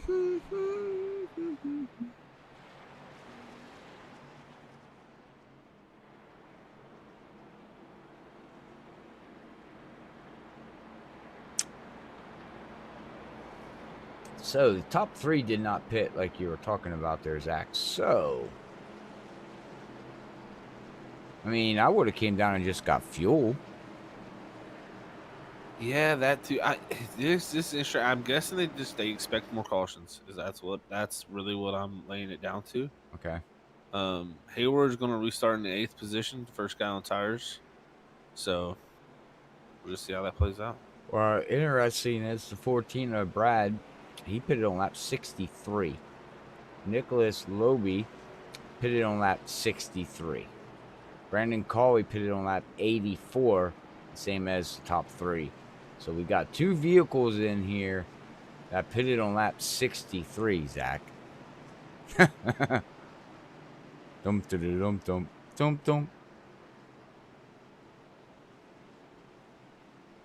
Well, that's going to be interesting how it plays out now. The other thing is Jason Anderson's got to catch up to the field here as he stopped, and I think he had to go maybe to the gentleman's room as he stopped on the racetrack, and now he's catching back up. He's got to catch up all the way back to the 7th position, and these guys are going into 3. This could be ugly. It could be a lot of black flags possibly too.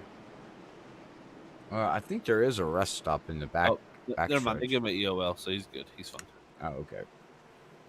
But we're going to go back green flag racing, Robert. This should be interesting to see Hunter Hayward starting in that 7th position now. Yeah, and everybody else too. Green, green, green. This Brandon Hartwell's there right with him too. So all right, well we're back on the green here. 120 laps of 190 with Sim Racing Unleashed, round number 1 of their playoffs.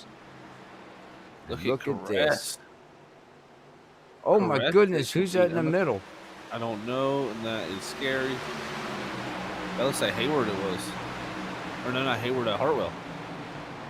Hartwell in the 5 and the 21 of Hayward now going up the racetrack. Oh, and they're right behind the 14 of Bradley Delph. This has got to be careful times here for these guys. Good recovery from Hartwell and Mark Whitley also.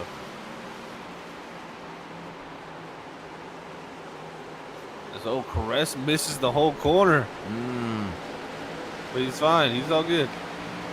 Hartwell now to the inside of Leffler. Here comes Hayward. This is Look at this, man. Comers and goers with tires, man. This is what shows you what we have here. Tires are so important.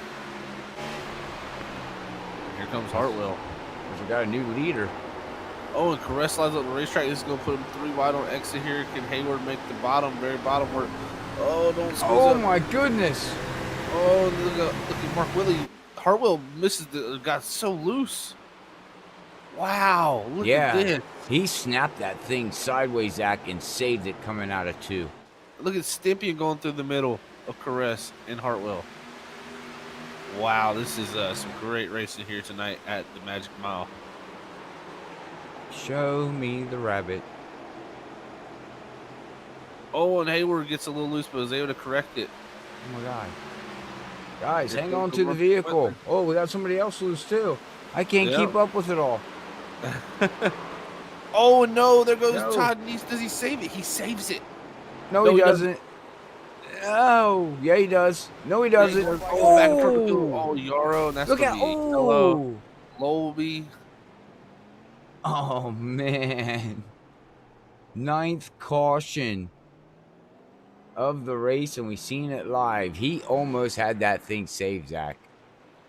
That was wild to watch. And guess what? So far, we have a winner.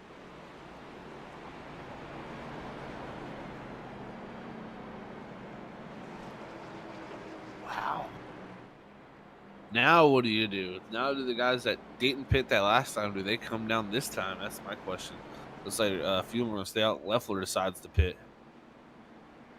Cress, Hunter. Do you think Holly. Leffler's just getting tires? I mean, fuel, I mean? I think Leffler's going to get tires here because he's only took 1 set so far. I think he's seen how big a difference it was there, right there between these guys, and he was probably going to come down here and get him some tires on that 72. And yes, they do. Jack up the right side of that car, and we put the 2 right sides on and them 2 left sides. Well, we definitely know Todd Neese is coming in. He's coming in to get fixed in some tires. Yeah, remember Leffler was our winner in our truck race too here at the Magic Mile. So, see, if he can come back and go back to back this week. It's not looking good. Not looking great, but if he plays the strategy right, like he's been doing, it's good. It could. So he doesn't have a fast repair no more. He's just sitting in pit road. Who, Leffler? No, Todd Neese.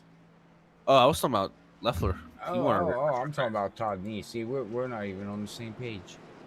Oh wow! And Joseph McWhorter tried to reconnect, and he disconnected again. So, did he fall? issues have struck in Joseph. That's going to set him back. He's going to need a perfect next races to be able to come back from this. All right, ladies and gentlemen. No, I know no one's going to see this, but we should be seeing Discord blowing up here very shortly. I think he's already posted in there, but it looks like his internet is out, so his internet is crashing. So unfortunate for Joseph, very strong, but you never know. He could come back from this. He could definitely still come back from this. Other guys could have a bad race still, and he can't give up now.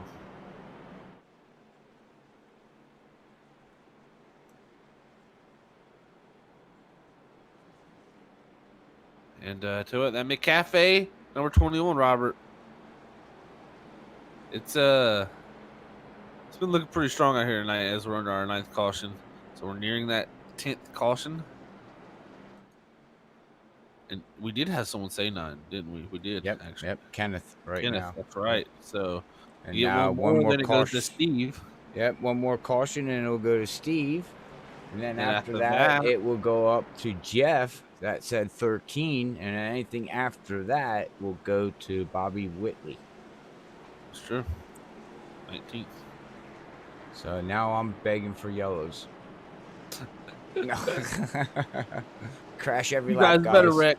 Yeah, you wreck, guys. Come on, wreck. You can do it. Wreck it. Okay, water boy.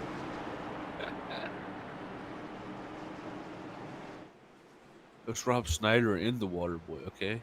As these guys get the tires heated up. See how it all shakes out here as we get ready to bring this pace car back in, Robert, and go back to green flag racing. It's going to get wild again.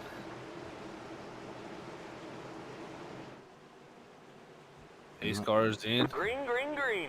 Hunter Hayward going to lead us to the green. There he takes off with Steven Stippy in second. Can Steven Stippy get himself back on track in this race here at the Magic Mile? Remember how strong he was starting on pole here tonight. Oh, right now he's got front end damage, as you can see, so that's going to hinder him a little bit. It's not going to help, but I don't think it's going to hurt too much either. Right. So, And he saved his fast repair for the end, so. very smart. Yeah. It was Whitley a little bit sideways. Look at the 77. Whew. He was dead sideways. Now looking back here, look at this. There goes the dip. Oh, man.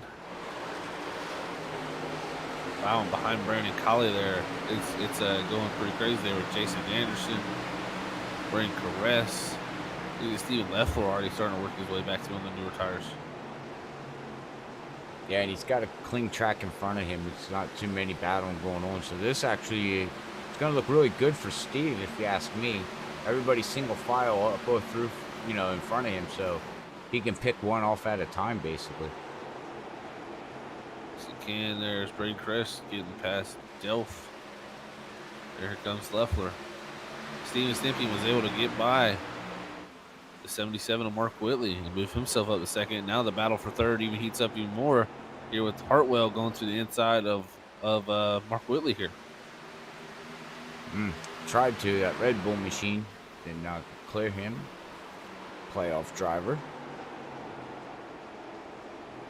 Look And- at inside. Ooh, a little loose.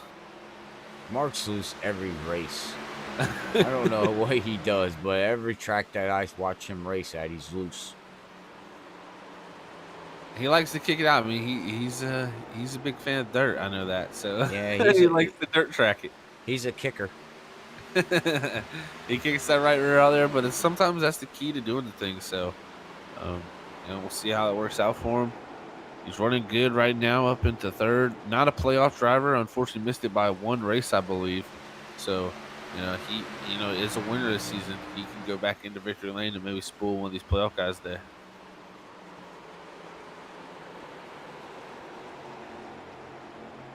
As now, look at Lane Doyle, Robert. He's back up to fifth. He's had 2 spins today. Wow.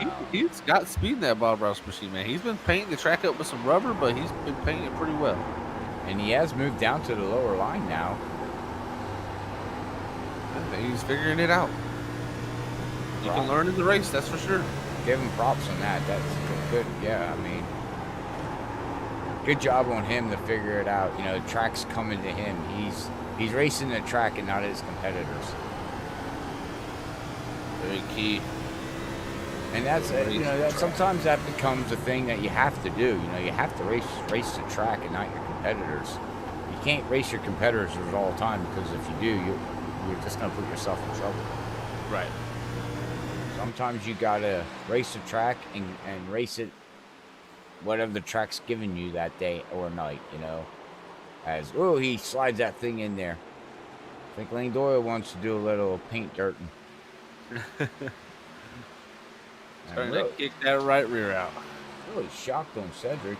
Well, he's back to 7th now. Yeah, I mean, that's personally really good for him. You know, he's only used one set, so And he still's got the older same. set. Yeah, looking pretty good. I don't think he got a fast repair, so he still got the Yeah, he original still got damage that. from that first time. So he still got a set yet. You do believe in Pitts? Yeah, he's got at least two left. Two? While the other guys only got one. So Hmm.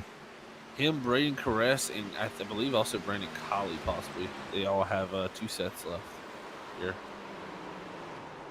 Whew. Ooh, Jason Anderson, he likes to send it there. yeah, he's a driver he does that every week somewhere. He sends it, like he really sends it. He definitely attacks that entry. Look at it. Look how hard he goes in. I mean, literally. And all Yeah, that's doing is burning them front tires up.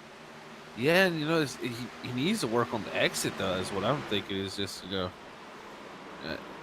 get close on entry here, but he gets almost where he overshoots the corner and almost has to slow down in the middle. Right. So it's hurting his exit now. Look Steven Leffler here and look him easy pass for Leffler. So yeah, just probably just needs to back up his corners just a little bit.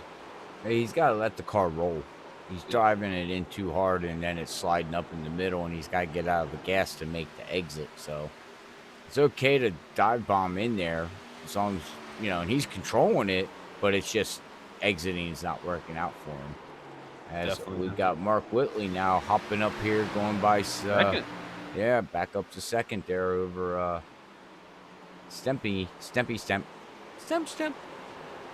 As Hunter Hayward begins to grow that lead, I tell you what, coming into tonight, not nothing against Hunter, but I did not expect this type of performance from the young man.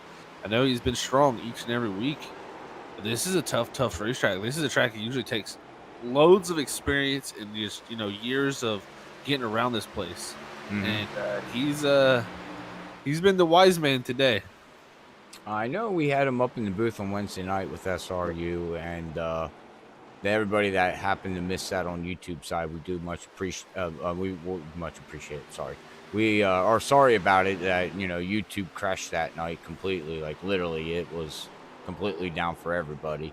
So, but we were live on Facebook. But he was up in the booth with us, and he knew about the track, but he was like, I don't know, we'll see what I can do, going into this. And it looks like he put down the time and the effort and the studying, and it's paying off because he's pulling away with a 1.5, about a second and a half lead.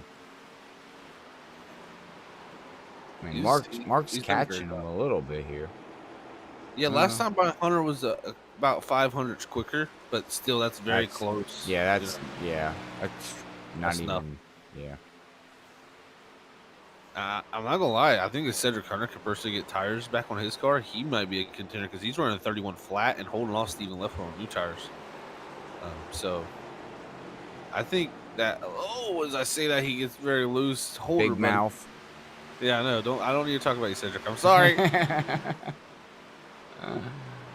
Well, this might all play out for him too, though. We'll have to see. Now I got a question for everybody, and you also, Robert. So Cedric, I made his paint scheme, his Hello Kitty paint scheme. Okay. You see how pink it is? Yeah. He keeps telling me that it's not pink enough. How is that not pink enough? You tell me. That's pretty pink to you, right? If you go any pinker, it'll be purple.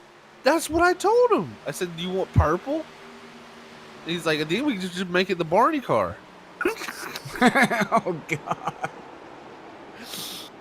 Because he's like, "It's not bright enough." I'm like, "That is pink. That is about as pink as you can get." It's like pink. It's pink to me. Viewers, what do you think? Yeah. I mean, I think it'd be purple if you went any dark, any pinker. I would actually like to see a different Hello Kitty car, but that's personally me. I've tried. Oh. He's stuck in his ways, that boy. Well, he needs to get a haircut. It's look in front of him there. Look at that. Steven Leffler getting past Harrison Chandler to move himself up to 6th. Harrison Chandler been a steady 6th to 7th place guy all night here tonight in that 29. So good run for him also. As he gets a little bit loose on entry there. They would have pulled back down to that second lane. Good job. Oh, and into the wall. You see how the thing just snapped on him? Yeah. Just out of the blue. It's like I call that bipolar racing. Yeah. It's Steven, what a save, Robert. Wow. What I'm telling you, he was literally completely almost pointing to the infield. How in the world? It's too deep into the corner. Okay. There.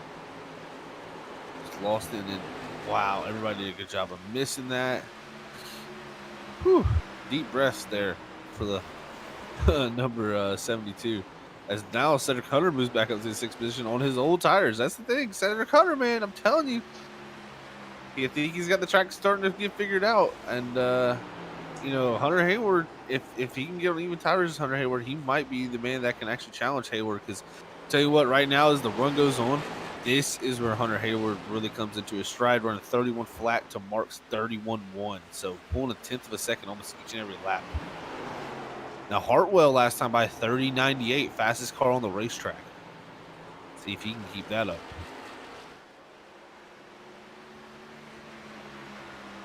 And I think, looking at when these guys last pitted here, around 94. With the cautions is, as I speak, Braden Caress, I believe, has one around. Yes, he has. I seen him sitting there. See exactly what happened as it did trigger on my end. And I think he just drove it in too deep. Yep. And whoop. Does he hit anything? Nope.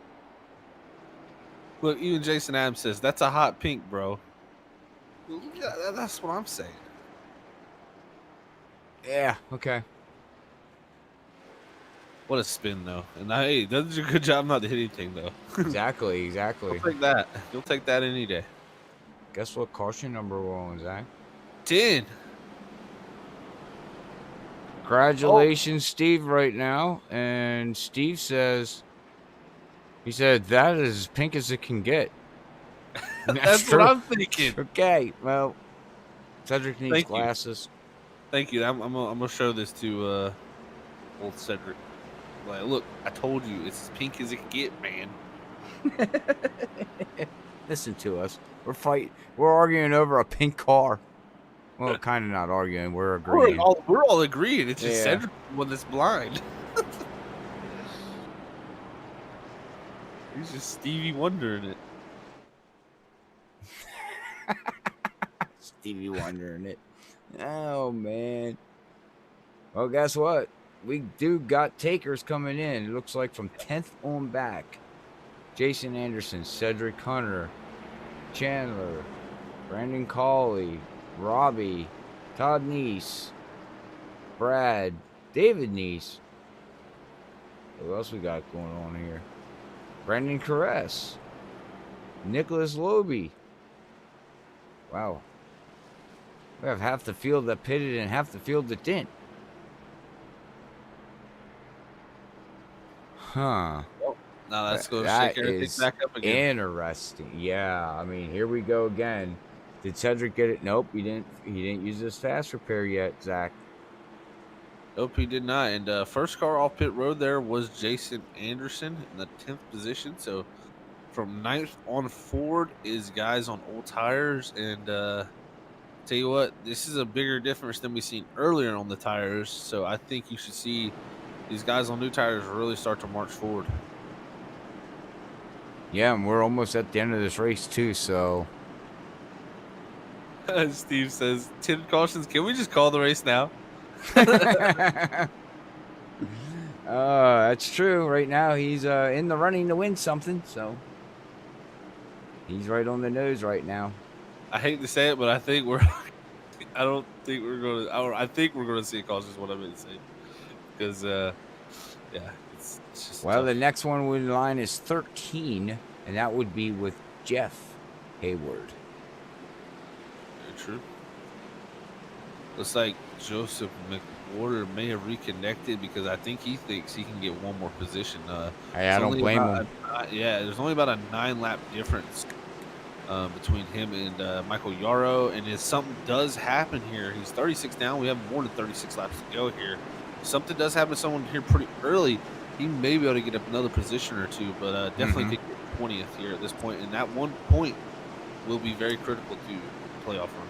Oh yeah, I mean every position counts from here on out. It's all about it. So bravos to him for hopping back in and trying to, do something. Yeah, just hopefully that internet connection can stay good for him, just to be able to get those laps in there. Unfortunate ending though for his race early. Tell you what, now we're going to see another wild restart here at the Magic Mile. Green flag, green flag. Starting in, and Hunter Hayward leads us back to green. Look at Mark Whitley. What a launch for him on the outside. He's going to stay pretty dead even here. You got Hayward getting pushed by Hartwell. Look at Jason Anderson go to the bottom down there and make passes. Wow. Cedric Hunter making the bottom lane too also. These guys are going forward quickly on their new tires. Side by side for lead up front. We got battles all over this racetrack.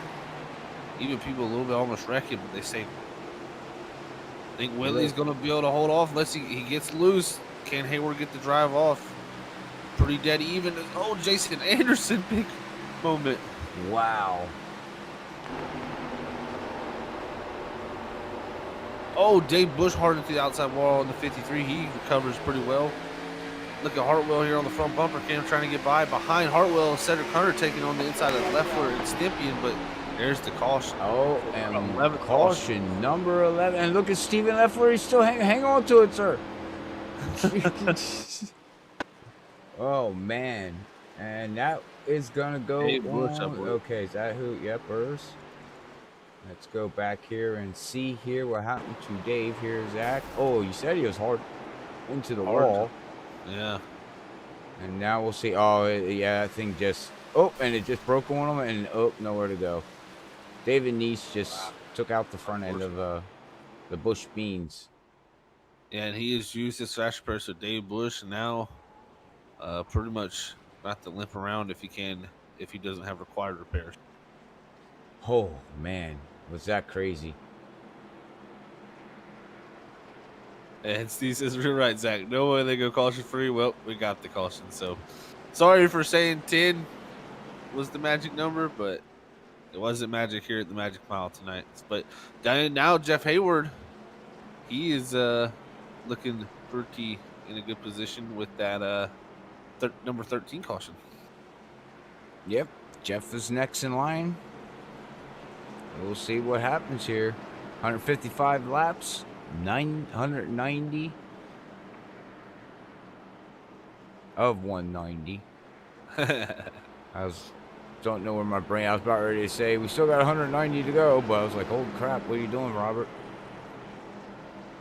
Trying to kill yourself?" Now, Robert. Come on, Robert. Come on, man. Come on. There goes half that mug. Man, well, I want to have that mug really bad. Tune in next Sunday. We'll do it all over again. That's right, we will. But those guys have still decided not to come back down this time. So, tell you what, if it goes a decent amount here, and say we go 20 or 30 laps, I think Cedric Hunter might get the lead by that point with the new tires. And then if a caution comes out after that, then he can pit and have the track position with these other guys. With new tires, too. So, with new tires again. Right? So that will shake out instantly. But if it goes green all the way to the end, he sits in a really good spot also. Right. He played this out exactly pretty good. Yeah, no, it really, really did. Next week we go to Michigan, Robert. So, Michigan's going to be a tough place also, as this package is so close racing and very, very easy to get caught up in a big one there, almost like super speedway racing. And believe it or not, we here at Freaky Fast have not called a Michigan race in a long time. I don't even remember. Yeah, I can't remember the last time we did it. It was a long time ago. It's been a while. Yeah, so then we head off to Roval, Robert, after Thanksgiving. We have a week off. God. Hang on. That's going to change the whole playoffs.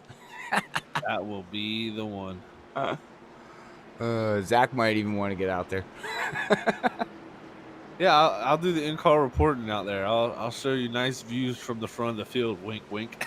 Right, right. Yeah, but I'm definitely going to help with you guys upcoming for that Roval race. So definitely gonna. Well, I'm gonna get them tuned up. We're gonna get them tuned up and get them ready for it. Tuned up and greased up and oiled and full of gas and ready to go. That's right. That's right. We are. As we're gonna go back green flag racing. Then we have Kentucky and then Richmond to finish off the season. So, tough ending to the season. Let's see who will be able to pull it all out. But I'm excited to see who will be our champion at the end of all this. You know what else we haven't said in a while too? And I do agree with you, but we haven't said Freaky Green in a long time. Yeah, well, you do the honors, sir. All right. Okay, ladies and gentlemen. Waiting for that pace car to duck in as we wait for Hunter and Mark Whitley to lead the field to the green flag. And Freaky Green is out. Yeehaw! Here we go, ladies and gentlemen. We're not in Texas. Oh. Rodeo. Look at Cedric Hunter jump to the bottom lane of Steven Stympian. Get in front of Steven Leffler. That's going to be critical there to get that fourth. Now Mark Whitley farts to that. Fighting to the outside. What are you laughing about? I said Mark Whitley now farting to the outside. Oh, Mark Whitley's farting on it. No, Dave Bush is in the pits. The Bush beans are in the pits. Oh, I wonder if he was eating some beans. Way to go, Mark. Look at Cedric. Oh, he's all over him. It's okay. I'm about to go back and clip back because that's like amazing. He's trying to fight around the outside this time. Hopefully he doesn't fart though.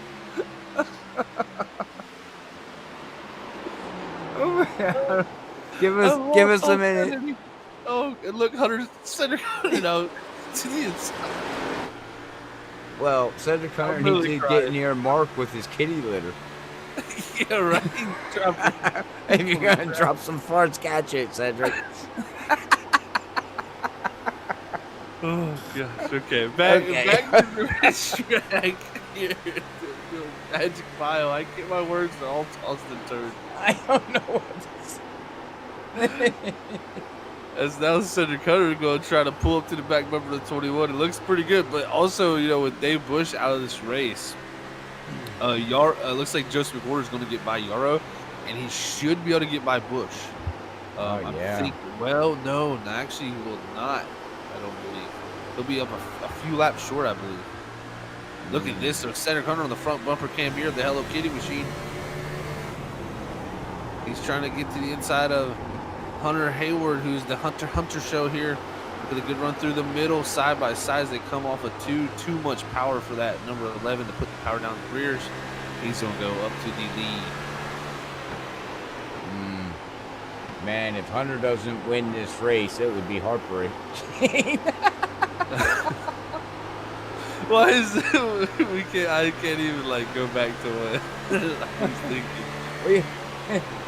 Maybe he'll fight around the outside, don't worry. Which Hunter? Because it'd be a shame if a Hunter didn't win. Yeah, I really think it's going to be the Hunter show here tonight. When it comes down to the end. Oh, okay.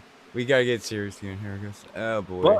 But Hartwell, we can't forget about Hartwell either. No, he's been strong too. Yeah. Look at Collie. Look at Brandon Collie up to 5th with them new tires. Great job by him. Oh, and they're wrecking in the back.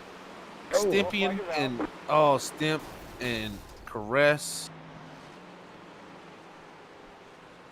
Oh man.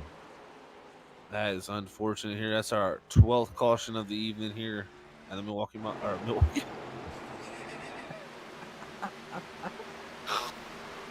Oh, he just got loose and around he went at the Milwaukee Mile. I don't know what's wrong with me. Ladies and gentlemen, Zach is gone.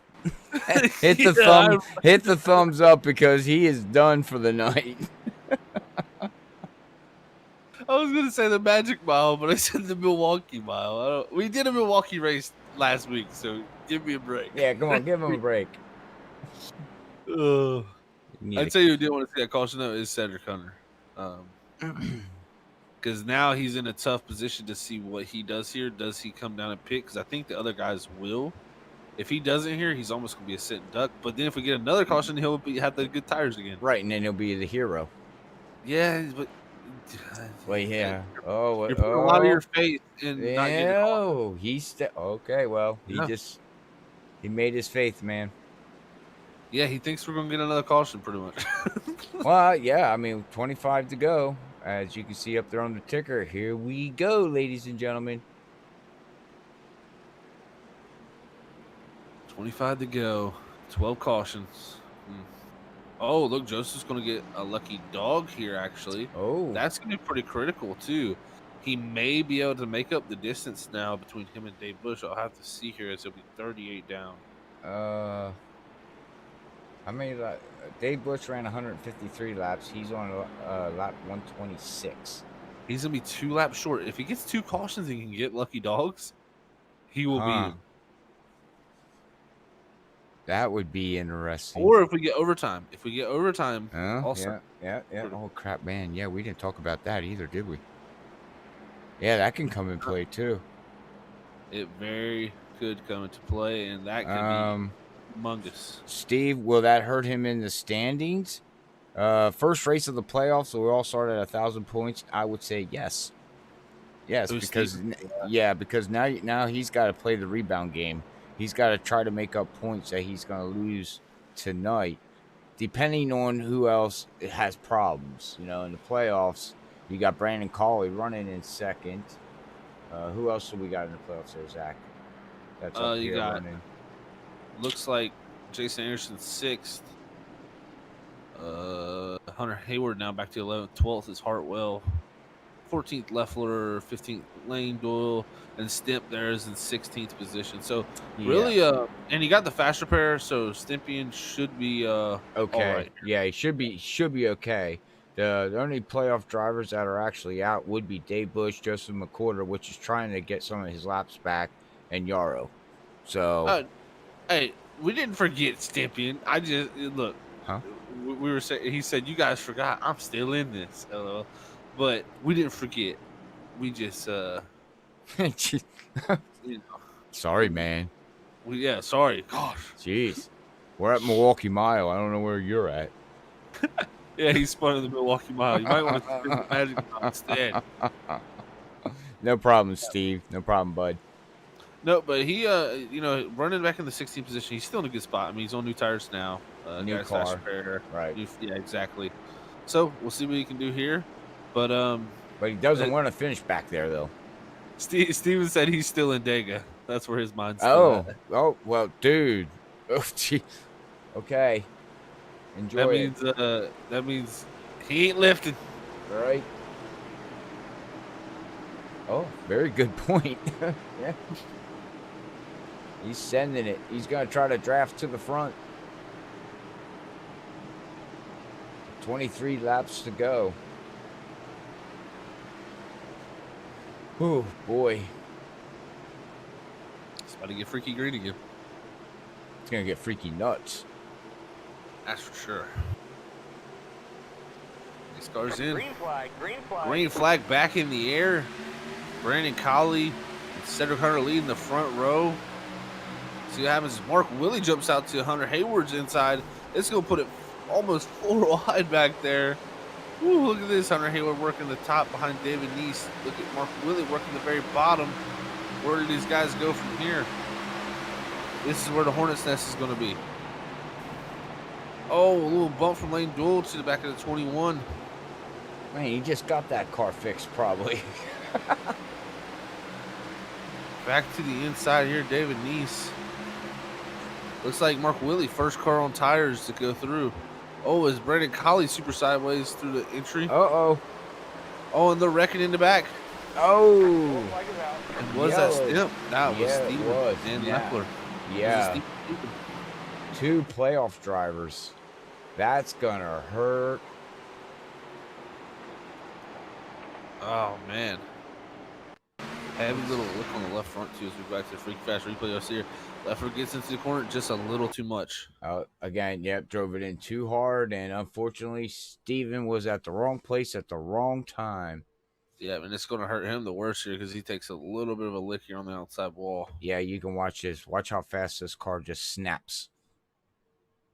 And head on. Ooh. And just got that fast fix. That's unfortunate. Oh, man. I tell you what, Joseph's going to get another lap back. He'll be within 1 lap of getting that position now. If he gets another caution, now we're at 13. Oh, Jeff. Oh, boy. First car to make it on tires there was Mark Whitley up to 7th. Hunter Hayward got to 9th. So, and here at lap 172, we got 19 to go. But you know what we cannot forget about, as always, is the sponsors here at Freaky Fast Broadcasting and Sim Racing Unleashed. Remember, Sim Racing Unleashed's wonderful sponsor here is American Hero Hunt. American Hero Hunt is a nonprofit 501c3 organization that gets veterans, first responders into the outdoors. Free hunting, fishing, and camping adventures that are therapeutic, emotional, educational, and rewarding. All to give back to the heroes that have sacrificed so much for our great nation. Find hunt entries and more information about American Hero Hunt at facebook.com/American Hero Hunt. So shout out to American Hero Hunt here for sponsoring tonight the Sim Racing Unleashed, a great organization there for the veterans and first responders of this amazing country. Then we head off to the Budget Sim Boxes. Budget Sim Boxes is your sponsor here again at Sim Racing Unleashed and their truck series. If you are a sim racer looking or on a budget looking for a button box, then Budget Sim Boxes is your source.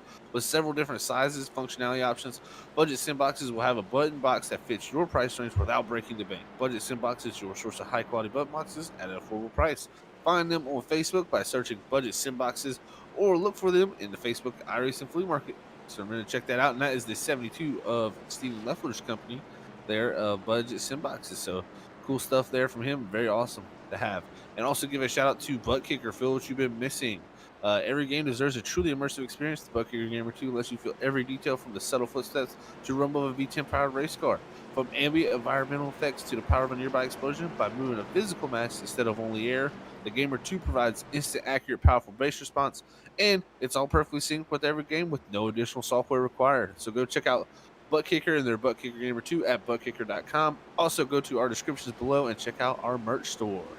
Thank you, everybody, for tuning in here tonight at the Magic Mile, not the Milwaukee Mile, and here at Sim Racing Unleashed. And we're about to get down to business here as it's getting critical moments now. That is correct. And Steven said, and now forget it. Okay, we forgot about it now. Yeah, that was unfortunate, Steven. Sorry about that, buddy. Well, there's always next week. That's right. You know, you just never know what's going to happen. You don't give up. You go into the race, no matter where you're at in points. You just can't think that way. Not NASCAR. A few of these playoff guys had trouble tonight, so. Right.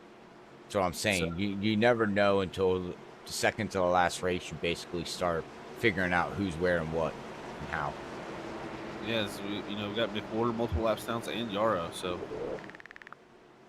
it's a tough position to be in. As now we're going to get them ready. Are you ready to rumble? Yes, I am, sir. I'm ready to rock and roll in Kool-Aid style. Yeah. Here we go, ladies and gentlemen. We ride along with Cedric Hunter, going to lead us to the bright green flag. 16 laps to go. Todd Neese right there, right with him, though, on the outside. Yellow. And, we are under caution already. Here we go. Brandon Cawley's involved. Butler's involved. Loby's involved. Oh, man. Oh. Back and check this out on the Free Fast replay. It looks like Anderson just in too deep. Really nothing Collie could do here.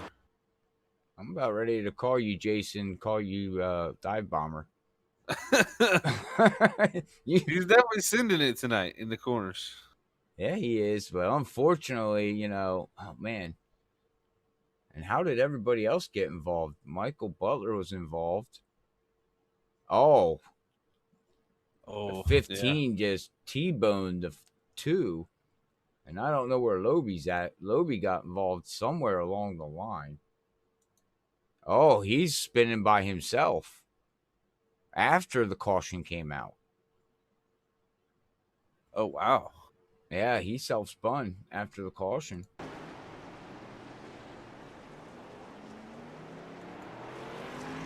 Cold tires. Yeah. Now, what does Cedric Hunter do? He continues to stay out here with 14 to go. If we keep getting cautions like this, it kind of plays into his hand. And look, Joseph Warder gets another lap back. So guess what? He is going to get that position, I believe, for Dave Bush now. So he will be able to get up to the 19th spot, I think. So now we need a good bit more cautions to get to 19. So, Robert, I don't think you're going to be giving nothing away this week. You lucked out. Oh, well, race ain't over yet. We got That's 14 to go. I'm not, no, yeah. Don't count But our but chickens. again, I don't mind giving stuff out.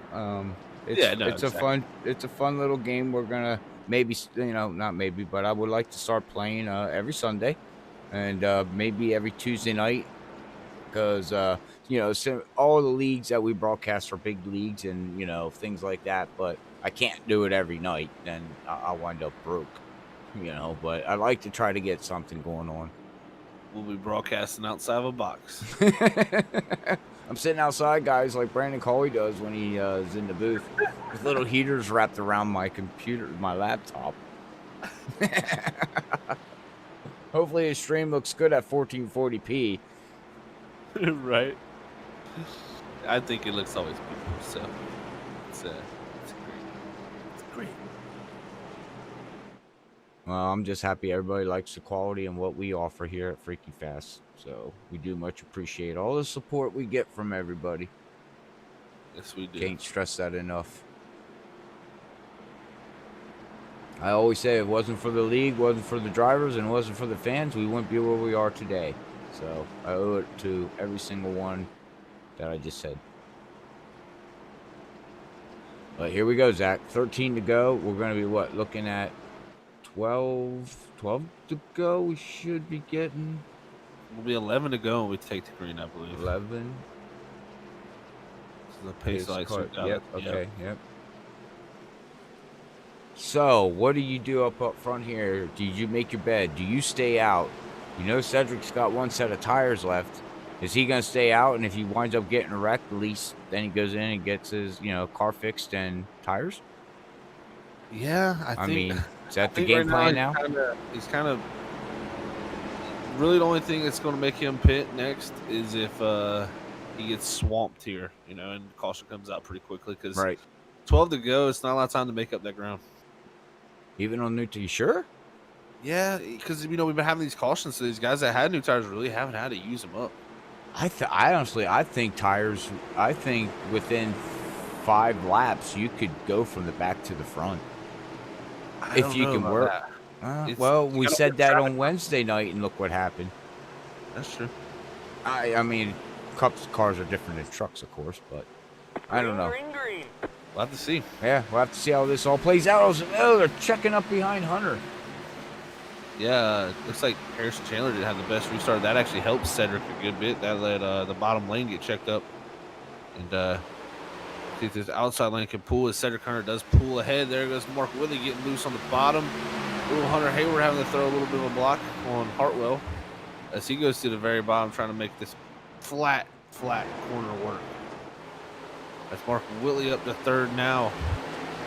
Hunter Hayward looking to get there on Bradley Delph. Jason Anderson dropping to the inside. Wow, look at this Hunter Hayward. Great move there to hold on to that. Get past Bradley. He's got to get ahead of Mark, though. Mark's on those new tires. That's the guy I think the battle for the win's going to be if this stays green. Oh, well, Hunter's on new tires, too. And Hunter's benched. Yeah. Okay, so we got Mark and Hunter trying to chase down. And Cedric's on old tires on lap 148 to Todd Neese's 154. And these guys are starting to put down the fastest lap, Zach. 29.9, 30.0s, 29.8s. Wow, on them old tires, Cedric setting down that fast of a time. That's a really impressive lap. Bring it up there on the ticker. Everybody can see last laps by. We'll see what they put down this time by. Up there on the left-hand side ticker. Cedric Hunter's hoping for Todd needs to be his best friend right now and hold this 77 off in this 21. No, they're too, yeah. Too loose, though. One's going to be able to hold him off. Oh, and Hunter just... There's a huge wreck. Oh, big wreck. Holy mackerel. Steven was involved again. Steven Leffler. Bradley. Well, let's go back and see, man, because I heard carnage all over the place, Zach. Yeah, that's a lot of playoff drivers hurt right there. Oh, Steven got up into the 14. Yeah. Trying to use that flat, and it just didn't work out for him. There you go, see it bounce here. And look, Steven Leffler just directly head on. Steven Leffler, unfortunate there for him. And we have a pile up. Robert made it through it. Oh, David made it through. Okay, well, Now, what does Cedric Hunter do here? Does he pit? Nope. He decides not to. If he would have pit, he'd go all the way to the back of the field. There's no way he'd make it all the way back up there. Yeah, because what we're looking at here, 4 laps to go. Yeah. Well, 6 to go right now, but... Yeah, but this is going to be tough because Todd Neese is going to be starting on the high side if Cedric starts low, or Todd Neese is going to... I would start on the high side and put Todd Neese below to slow down Mark. I was thinking the same thing, Robert. I think that would be a pretty critical phase to do. Or, I mean, does he think Hayward's the one to hold off? You know, that's the question. I think it's both of them. I don't think it's a question which one. They're both capable of winning. So my best odds would be start up top, have Todd Neese on the bottom. Let Todd Neese, hopefully, because you're a little faster than Todd Neese, unless Todd Neese was holding stuff back and we don't know, because we don't know. And he does have front end damage there, as everybody can see. So maybe that, will help him out as he's getting into the turn. Slow Mark down. Hunter, we didn't see Hunter running the top line too much all race. So we don't know how his car reacts up there. He's always been down on the low line, and we know he's pretty strong down there center off. So is he pretty good center off on the second to third line? Yeah, this right here is where it gets very interesting. I think I'm gonna say it. Things that make you go, Yeah, they make me go a lot. I don't know how this is gonna shake out. All I know is Cedric Hunter's gonna have to drive the wheels off if he wants to win. Todd Neese the same, right? Because they're on the older tires, right? But I really think they're sitting in a good spot. Actually, I mean, I think it'll be about 3 to go when we get this green flag, maybe even 2 to go. We'll have to see how it shakes out. See if they double file this time or the next time. But it's going to be one of those moments where you don't want to miss this inning. Again, Freaky Fast late jinx caution is out again. We're good at that. Oh, yeah, we're excellent at that. Professionals. Leagues are going to be like, I don't want them to broadcast. All they do is bring out yellows. It's always the truth. Oh, lights are out. 3-lap shootout, Zach. And Cedric's is starting on the low line, so he's going to see if he can try to hold off Mark. Interesting call. Yeah. Maybe he doesn't feel comfortable in the high line, too, though. Maybe he feels his best bet is to run that top. I mean, the bottom there. I mean, he should know better. He's been racing this whole race, so. Yep. Well, if he finishes in the top 3 in the podium, we'll definitely have to ask him and see what kind of game plan he had there, or what was he thinking. But we'll see. Because he's going to try to get the best jump here. And green flag is out, and he gets a good jump. Everybody actually got a great jump there. That was actually really good for Cedric. Here, 3 to go. Oh. Can't let Mark Whitley get to below him. Todd Neese slides on the racetrack. Mark Whitley's going to be the one fighting here with him. Mark Whitley loose all the exits. Cedric Hunter holds him off. We're having a wreck here. Caution back out on the racetrack. This is our 16th caution of the evening. We're going to go to overtime. And how many overtimes do they have? That's a good question. I'll see once it triggers overtime. I'll be able to see. Looks like we'll have one. So we have one pretty much checker. It looks like Braden Caress was involved into this one, so we were looking here and we can see exactly what happened. And I don't know what happened there. It looked like Brandon Colley ran up on Lane Doyle, and unfortunately, Brandon Caress was the one that went around. Yes, definitely what it looked like. Oh, and Robert Cheswick, unfortunately, in that 6, has no front end left. Jeez, oh boy. Tell you what, that was probably something Cedric Hunter really didn't want to see, because now he's going to be side by side with somebody on the restart with fresher tires, and that is a tough position to be in. Again, trying to unlap himself. Now I'm going to ask you again. Do you start on the high side and try to pinch that 77 down so he can't get a run? I start on the outside. All day. That's my opinion, but it's going to be interesting, because I think I can hold someone off better on the high side than if Mark Whitley stays dead, even with him through the entry and in the middle. There's no way Cedric Hunter wins this race. He has to clear him off the exit of 2. He has to. That's the only way I see it working out for him. Right. And then.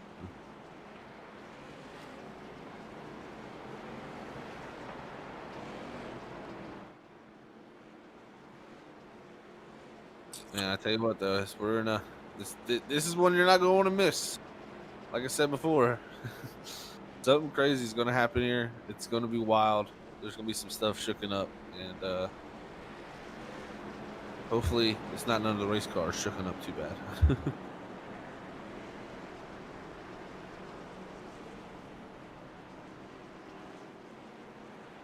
In the mind of Cedric Hunter here too right now is just, what do I do? What do I need to do to get the best restart possible? And see, also another thing is these guys going green, so you can't really jump out there with that with the leader advantage. So really, you're kind of at a disadvantage personally by being the leader. Right. But look who's in 4th, Hartwell. Yeah, Hartwell and Hayward lost the position from him, unfortunately.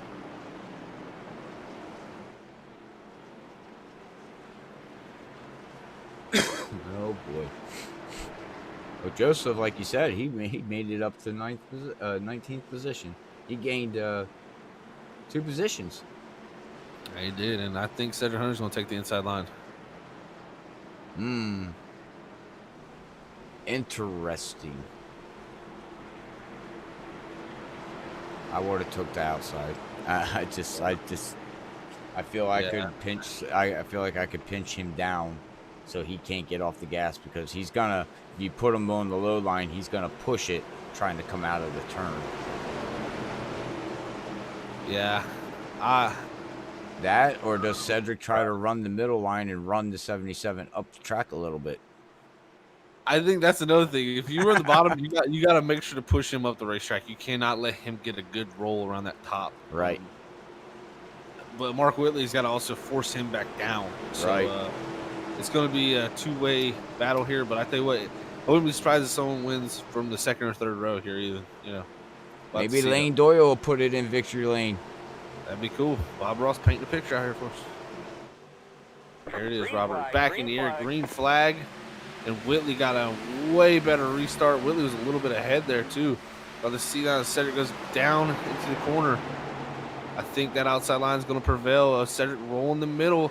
Looks like they might touch. Here come on the exit kid. Cedric get a good power off. Side by side down the back straightaway. Hartwell now to third. What do they do here? Hard racing. Oh. Coming. White flag. Mark Whitley clears around the outside one final time here at the Magic Mile. Mark Whitley and they're wrecking behind, but we're going to stay green here to the end. And here comes Hartwell to the inside of Cedric Hunter. I think Mark Whitley's got this. Hartwell gets him. Oh no, and Cedric spins, puts Hartwell down. There goes Todd Neese to second. Jason Anderson, huge hit. Looks like Hayward going to go into third as Mark Whitley comes off a turn 4. He is going to be your winner here tonight at New Hampshire. Look at Lane Doyle. Look at Lane Doyle. Oh, he almost had a podium. Wow, so close for Lane Doyle. Wow, what a ending. What a ending to an exciting race here with Sim Racing Unleashed, round number 1 of their playoffs. God, everybody, tune in every Sunday night at 7:50 Eastern to see what's going to happen for the rest of the season, because this is going to get crazy. Yeah, it definitely is. A heartbreaking finish there for Hartwell, who's in the playoffs. Also, Jason Anderson. A few guys caught up in that, but Mark Whitley, non-playoff driver, bringing home the victory here tonight. Great race, and we will go to a little break here, and we will get our top 3 finishers here down in the room.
All right, we are back here for our post-race interviews here tonight, and your third place man seemed like the dominant car at some points of the night, but able to bring him a good solid finish in that third position for the 21 Hunter Hayward. Let's see what his thoughts were and how it slipped away from him here tonight. Hey Hunter, Zach up in the booth, buddy. You got a copy? Yes sir, I do. Hey man, well, unfortunate for you to be able to not bring home the win tonight, man. Definitely like the dominant car at some points in this race. Led lots of laps. I'm sure you learned a good bit out there tonight. But also a good way to start the playoffs. What a lot of playoff drivers have in trouble here tonight in this race. So you're able to make up a good bit of points there, and coming out of here, most likely it'll be you and Todd Neese, maybe even tied because of the way the laps and bonus points work out. But yeah, you and Todd Neese there in second and third, your top playoff drivers. How's it feel to start out, a good start here for your playoffs, but also how, it's got to be bittersweet also with not being able to bring home the victory tonight. Oh yeah, that really sucked. I don't even know what to say. Yeah, the playoffs. It's a great start off to my playoffs. I'm excited that I got to be up front all night and get a top 3 up here tonight. I know I had a pretty strong car today. I really liked the way it felt around everyone else, and I thought we could get a win. I really did, and it's a bummer for our team. I thought I could get this one today, but I'm glad where we are in the playoff standings. I could be leading, who knows? But on to next week at Michigan. excited for Michigan too. I'm pretty strong there, but everyone usually is there. But yeah, that was a bummer ending. Yeah, it definitely was, buddy. Definitely looked like you're the strongest car at most points in this race. Definitely in the long run is looking very strong in the 21.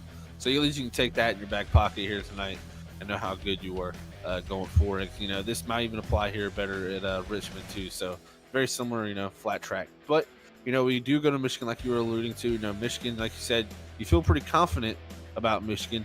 But you know, like you said, everybody's usually good there because it's pretty much turned into a super speedway race. You know, with this drafting a low horsepower package. What is the plan going into Michigan? Do you know, because it's a race likely you could get caught up in something. Do you try to go there and keep this points buffer that you have built on these guys, or do you go there trying to win again? Well, as a big Michigan guy, I've done there. I've raced there a lot. I know setups there. I know strategies. All these different kinds of things. I do like the track. I like staying up front there. I know how to save my tires there and how to stay up front and keep guys behind you, even though the draft is so strong there. But yeah, looking forward to it. I know I might have the points lead coming into this for the playoffs, and I got to keep it safe and careful, but I also got to still stay aggressive. But I'm excited for these next couple of races. As you know, we have Roval right after Michigan, and I like road courses, so hopefully that'll be a good race too. Awesome stuff, buddy. Well, congrats again on third. Unfortunately, we won't be able to bring home the victory here tonight, but it's coming very soon. Trust me. Anybody wants to send a shout out to you before we let you go? Yeah. Front Row Racing, 21, just the 21 team overall. It works so hard. Everyone who makes my paints for me, thank you. My family out there watching, love all of y'all. Yeah, just thank you for everything. Thank you for SRU, all the admins letting me get a chance to race here. Thank you, Freaky Fast Broadcasting, for broadcasting these races. These are amazing. But I'm looking forward to these next couple of weeks. And yeah, thank you. All right, buddy. Good stuff. And we will catch you next week in Michigan. Have a good night. You too, bye.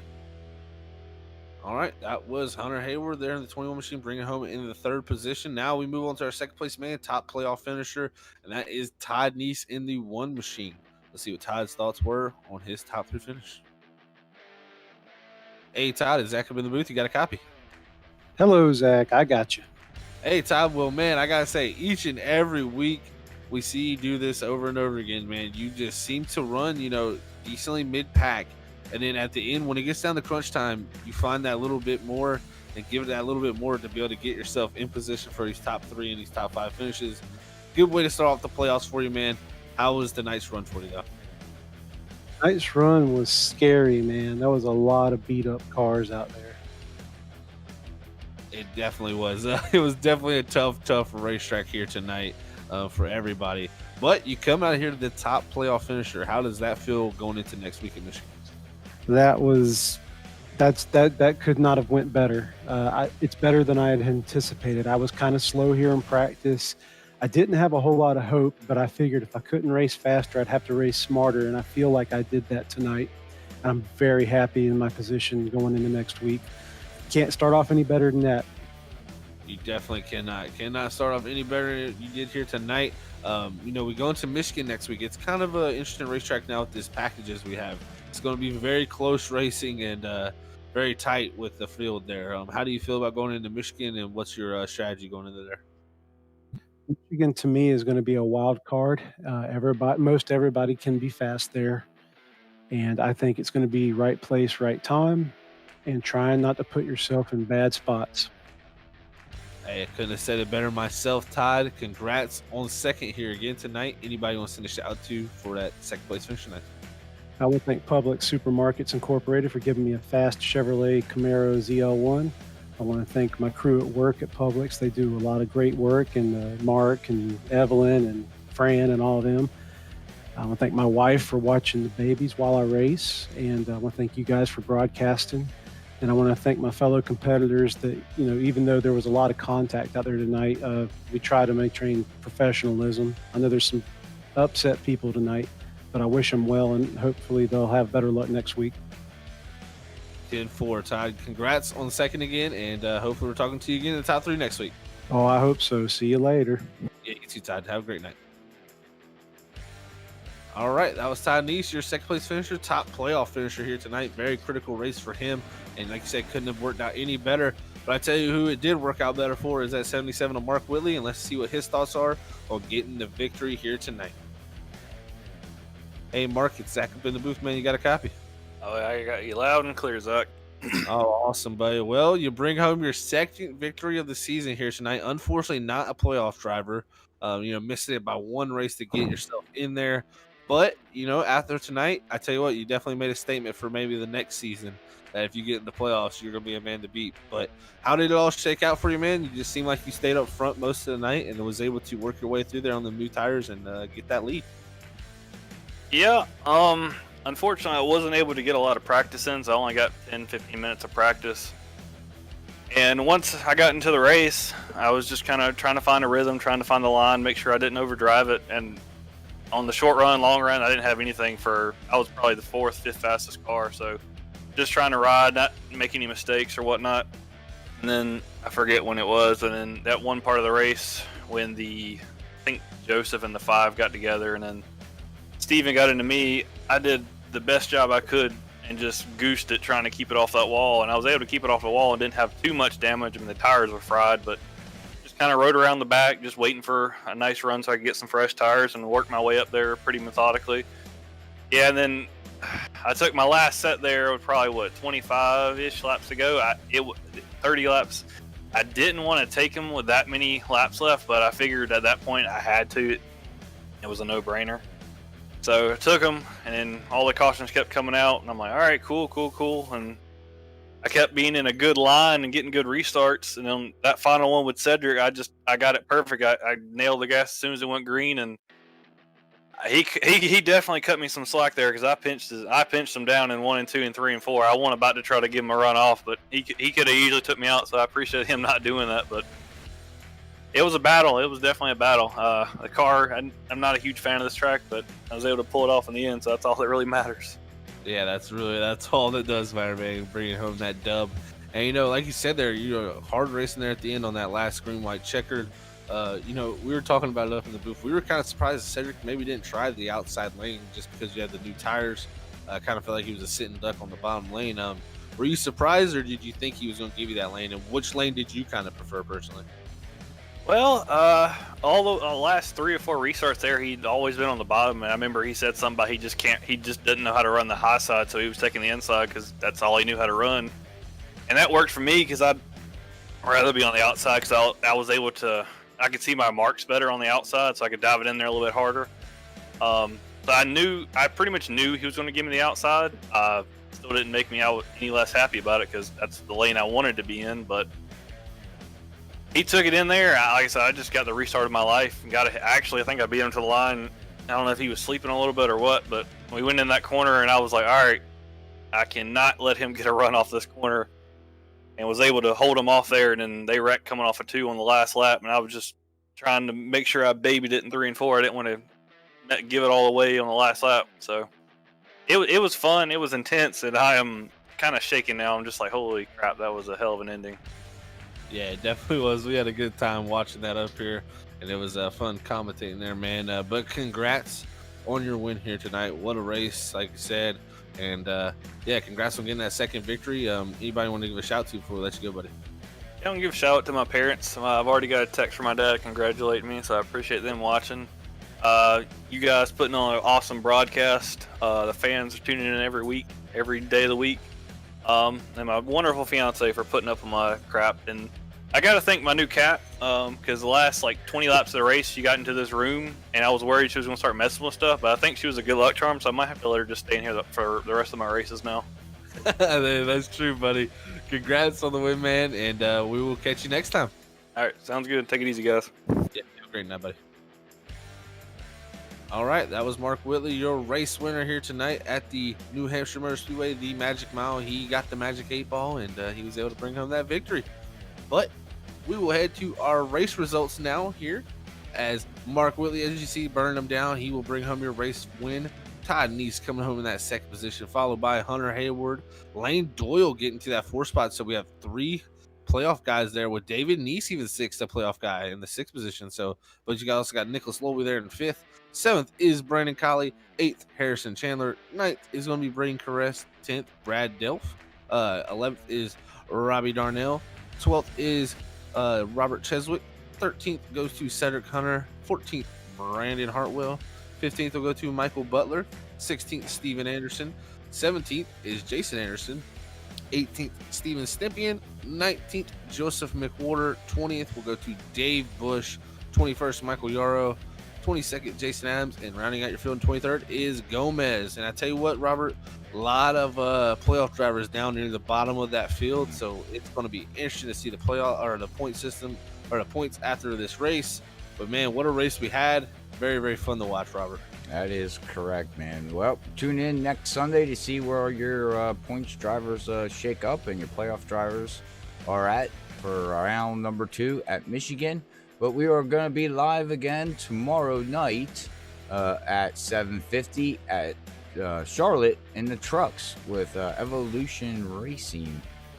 So we'll be with them guys tomorrow night, as it'll be Zach Hall up in the booth with Robert Moyer Jr., me, myself, calling the action, and hopefully Hunter Hayward will be joining us up in the booth on Monday nights too, and also Brandon Colley will be with us too. So hopefully everybody gets a good night's sleep and has a great Monday, and tune in tomorrow night on Facebook and YouTube, at 7:50, Zach. But until then, we're going to pack up our stuff and get ready to head to Charlotte and watch the truck race, and we'll see where it goes from there. But until then, we want to say God bless everybody. We love you all. Peace out.